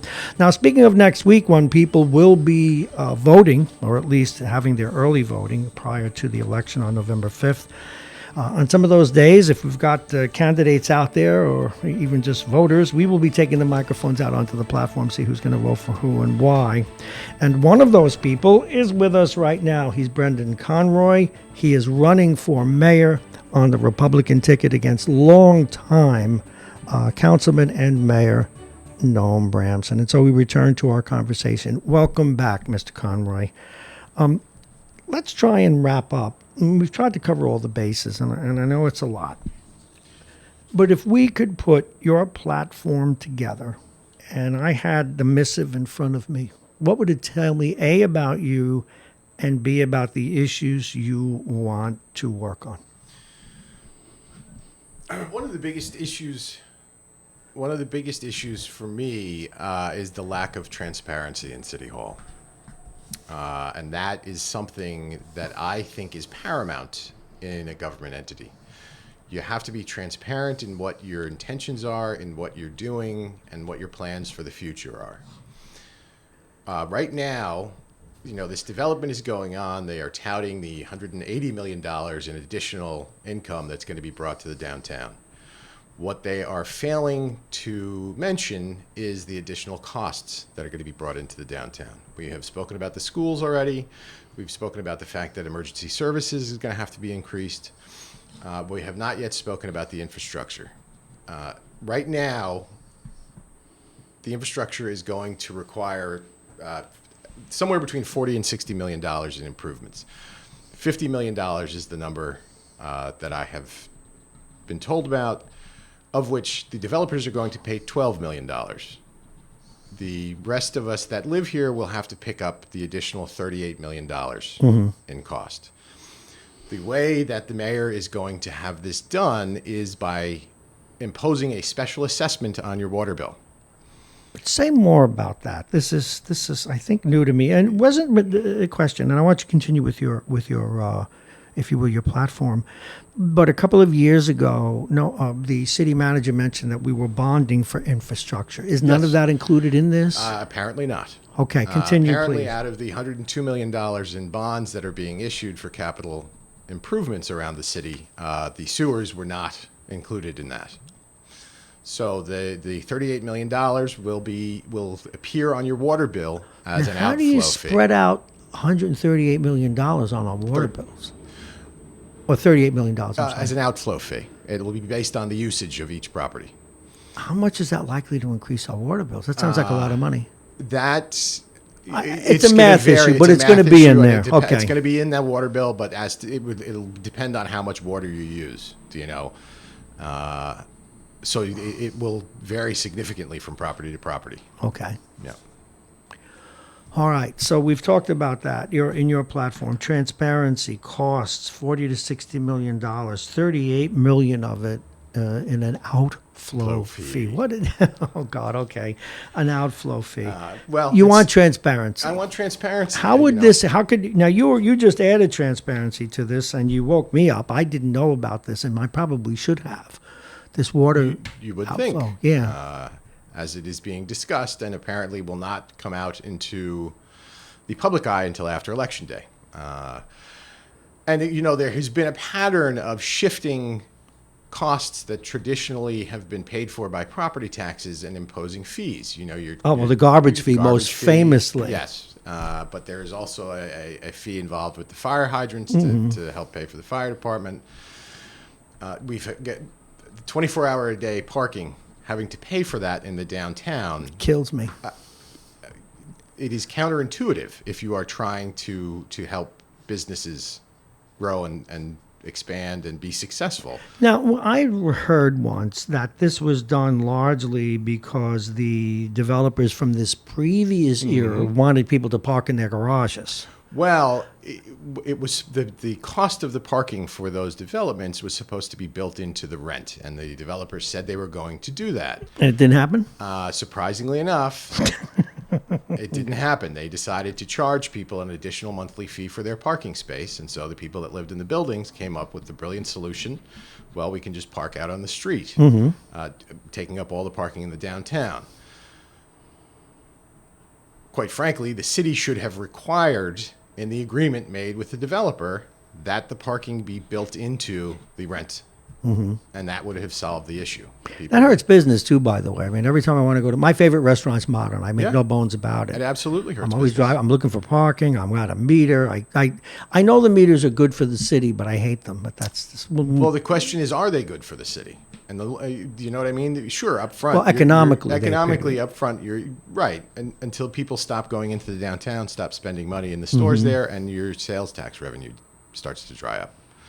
Now, what about do you have a position on the red light cameras while we're there? A position on the red light cameras? Yeah. Yes, I think they're highway robbery. Say more. To me, they do not.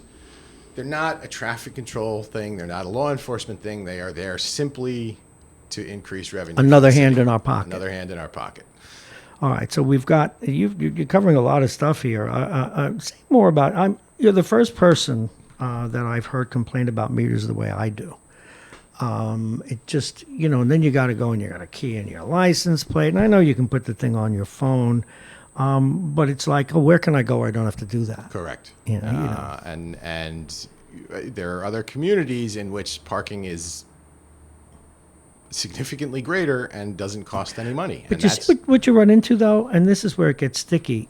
You know how it is. If Ronald Reagan famously said, once you start a tax, boy, it's hard to get rid of it. Correct. Now, you get rid of the meters or change that or get rid of the red light cameras, you're going to have to raise revenue somewhere else, somehow else.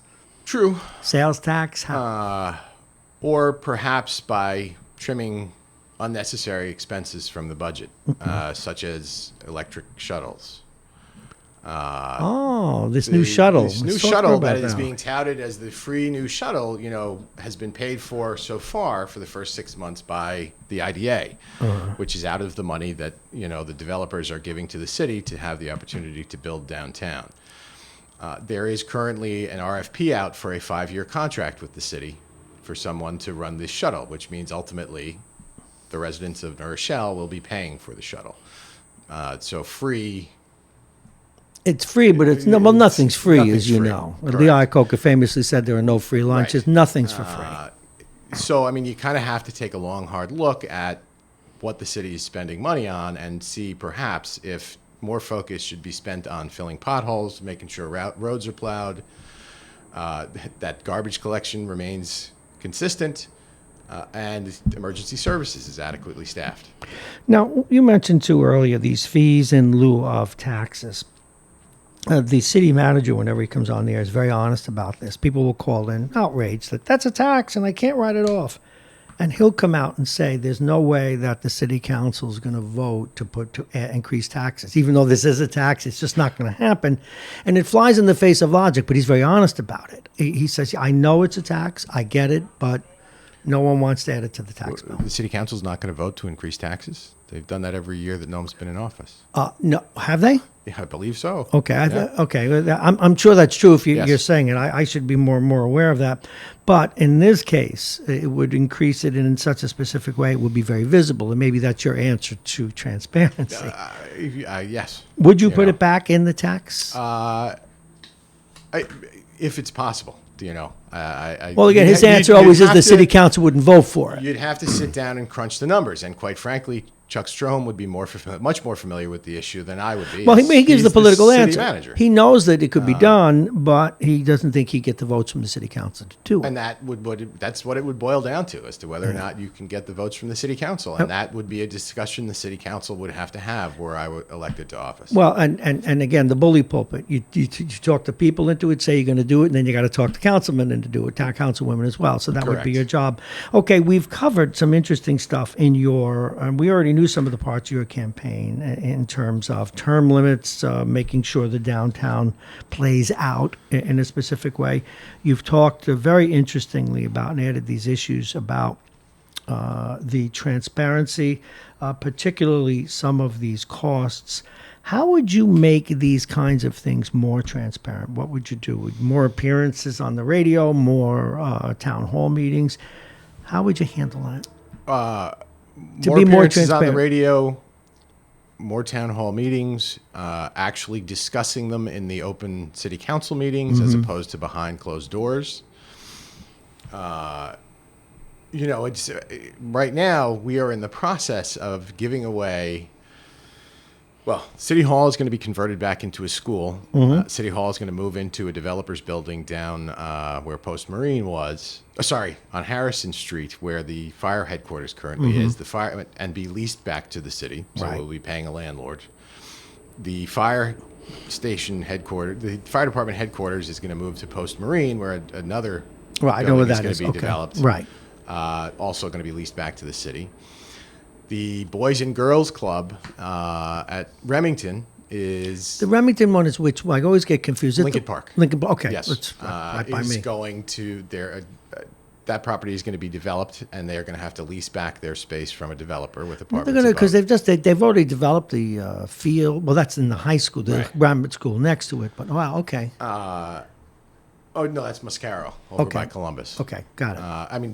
Quite frankly, both of No, those. I know which one you mean now. Okay, I Yes. always invert Yeah. the two in my tiny brain. Okay. So go ahead. Sorry about that. That's all right. And we need to support those programs significantly better than we do. We have to give the youth of our community somewhere to go, somewhere to spend time, and I think the city right now has failed to do that. Our boys and girls clubs have always been famous in the city for one way or another. When they were very two generations ago. They were mainstay. Yep. I'm sure you went there. And the people that went there brag about them, particularly over in the West End. They talk about the great influence they had on their lives. Over in Mount Vernon, Denzel Washington classically talks about it. What changed? They still seem to be players, but yeah, we haven't given them the service that we used to have. Why? Because I think that in a lot of ways, kids' sports, for many people, has become an industry, through travel teams and Say that kind more of thing. about this. This is very true. Well, yes. I mean, this is, people pay fees to join teams. And so the community has quite frankly failed to keep up the community programs that typically, 20 years ago, 30 years ago, were all run by the community centers, by the Boys and Girls Clubs, and that kind of thing. You mentioned something. I always you ignited in me some of my pet things that trouble me. I'm a kid that grew up in Brooklyn, and if we wanted to play pickup baseball, forget even if we were on teams as we were, we'd have to get on 3 buses, go up to a place called Park Circle or the famous parade grounds. You had to play the other team to get the field. I drive around in this job in the last 15 years. I've driven all over Westchester, and I see so many empty ball fields again and again. What changed? Why these? Because to play on them now, you have to pay for a permit. No There's matter- there is no baseball field I am aware of in New Rochelle. I mean, sure, the kids can get on and play, but if somebody comes along and says, "Where's your permit?" But they don't. kick them off. Do we not encourage you're it? talking about why kids don't spend Yeah, as they much don't time even- I outside mean, as they if used to? I'm closing in on I don't 70, know. and I want to run out there with a bat when I see an empty. Same down in Jersey where my Yeah. grandkids are. I see an empty ball field, and I want to run on there. Yeah, that is an excellent question, and that goes to society, I guess. And I mean, it is amazing to me. I remember growing up in Glenwood Lake, and in the summertime, out the door at 8 o'clock in the morning, Yeah. didn't get home until 6:30, 7 o'clock at night. Well, and the reason I bring that up is on our ball fields, on our parks. They need to be available for people to go and play without having to pay a fee. It would Yes. seem to me. Anything else you want to add to your platform, if you would? What else is bugging you? And then we'll put a wrap on it. I'm trying to think of anything I have not already spoken about, and I think I have pretty much. At the moment You've hit covered- all the bases, and Yeah. so here's where we do the wrap up, and I'll do a little recap for you, but we need for you to put it into one ball and why people ought to vote for you. Your concerns, I think, well documented now about how we deal with the fallout or the evolution of the development from police support, particularly the schools. When and if you would get involved, and of course the separation of powers with the schools. We've talked about your caring about term limits, about transparency, and so forth. So we go full circle. Why do you want to do this job? And give us your elevator speech, why we should pull the lever for the you. old elevator speech. You can make it a little longer. This is your time to freelance. Thank you. I'm in the booth 2 weeks from now or 3 weeks from now. Why do I pull the lever for you? Because my sole concern is the city of New Rochelle and the residents who live here. New Rochelle has been my home my entire life, and I want to make sure that my kids get to enjoy the same kind of community I got to enjoy growing up. And I think right now I think right now we are at a turning point, and we have to kind of try to decide what direction we want to move in, whether we want to move into the future or if we want to continue to limp along as we have been for the past 25 years. If you look at the development that has been done downtown over the course of the past 25 years, it has all kind of, limped along. There has been nothing that has been wildly successful. What is being done downtown, to me, is essentially the same thing on a grander scale, bigger, better, more. And at some point, you kind of have to take a look at things and say, you know what, this isn't working. We need to go back and figure out what we can do to make it work. And one of the best ways to do that is to get fresh blood and new perspectives. And do you want to say anything else about term limits before we let you go? Term limits are important. I would be honored to serve 4 years, let alone 8. Wow. Yeah. Okay, that's something to be said. Well, Brendan Comrie, I want to thank you for coming in. Now, the election is not next week, but the week after. So we will do this one more time. We'll give you another shot at the Thank you, sir. title, as it were. Thank you, sir. And I want to thank you for all your time. I realize it's a long time, a lot of issues, and hopefully we've covered them all that you got your say on. Thank you, Bob. Well, thank you very much. Brendan Conroy, everyone. Folks, we need a two-party system. He is running on the Republican side. Early voting begins next week. You'll be able to go out and vote. Hey, Brendan, before you go, will you be handing out palm cards at the radio station? I most certainly will. So hopefully we'll see each other. We'll see each other. I'll be out with my remote. remote mic. Hey, Brendan, talking to this. Sounds good. All right. Thank you so very much once right, again. thanks, I Bob. really appreciate all the time. All righty, folks, let's take a look at what's coming up tomorrow. I know I have a piece of paper with all that on it. Let's look at tomorrow's show. That's a file, and you see me bending down. That's where I keep my files down there. All righty. It's Friday would be the tab we should look at. And we've got a good show for you tomorrow. Speaking of politics, tomorrow morning, Martha Lopez will be with us at 7:20. She will be talking, of course, about her race against Lou Gucci in District 1. Steve Callis, a guy who has a sports business here and does some sports and handicapping. He will be with us at 7:35. We'll talk about the World Series. We'll also talk about football, and after we do Jake's picks, he can criticize them as well. Janelle Albritton, and continuing with our effort to bring you local journalists. She runs two newspapers now, the Westchester Post and the Mount Vernon Post. We will have some fun and games with the holidays coming up. Andrea Smith will be with us. She's on Good Morning America, and she'll be talking about technology and some of the new things coming up. And somebody you all love, and you loved him on his last two radio stations. He's still teaching, so his own show, we'll have to wait until he's done teaching. But the host of the Politics in Your Health radio program that he has made into kind of an institution, Dr. Victor Sternberg, will be with us. And then at 9 o'clock, unless there is a change, and we need this can always change by tomorrow morning, we will talk with Andre Wallace. He is the current acting mayor in Mount Vernon. He will be with us for the long-form interview at 9 o'clock. Now, as you know, Andre's running on the Republican ticket, but just for the line. I mean, we don't have a problem here with him being on the Republican line because that's the only line left available to him. But to be fair and to keep this an open and honest debate, Republican by the current definitions, at least regarding Donald Trump, he is not. Let's vote for these people on our merits. At least that's how I would put it to you. Of course, today we want to thank Vince Russo, Sarah Langlois, A.J. Woodson, the folks from Aetna talking about, remember, for those of you on or coming up on Medicare or who have Medicare, it's the re-enrollment period. You have till December 7. There are, in fact, it came up yesterday. Many of you have the very fine program, for example, by United Healthcare. Great program if you bought the heavy-duty one, but there also is something called United Healthcare's Advantage program. It's less money depending on who your doctors are. Bob Cox, we thank you, Bob. Nice job today as well. And he's still crying over his New York Yankees. Andy Spano, now famously, did a great job today, but he would not rule out running again. And for those of us who follow politics, we're not going to forget that. He put the little kernel in my head.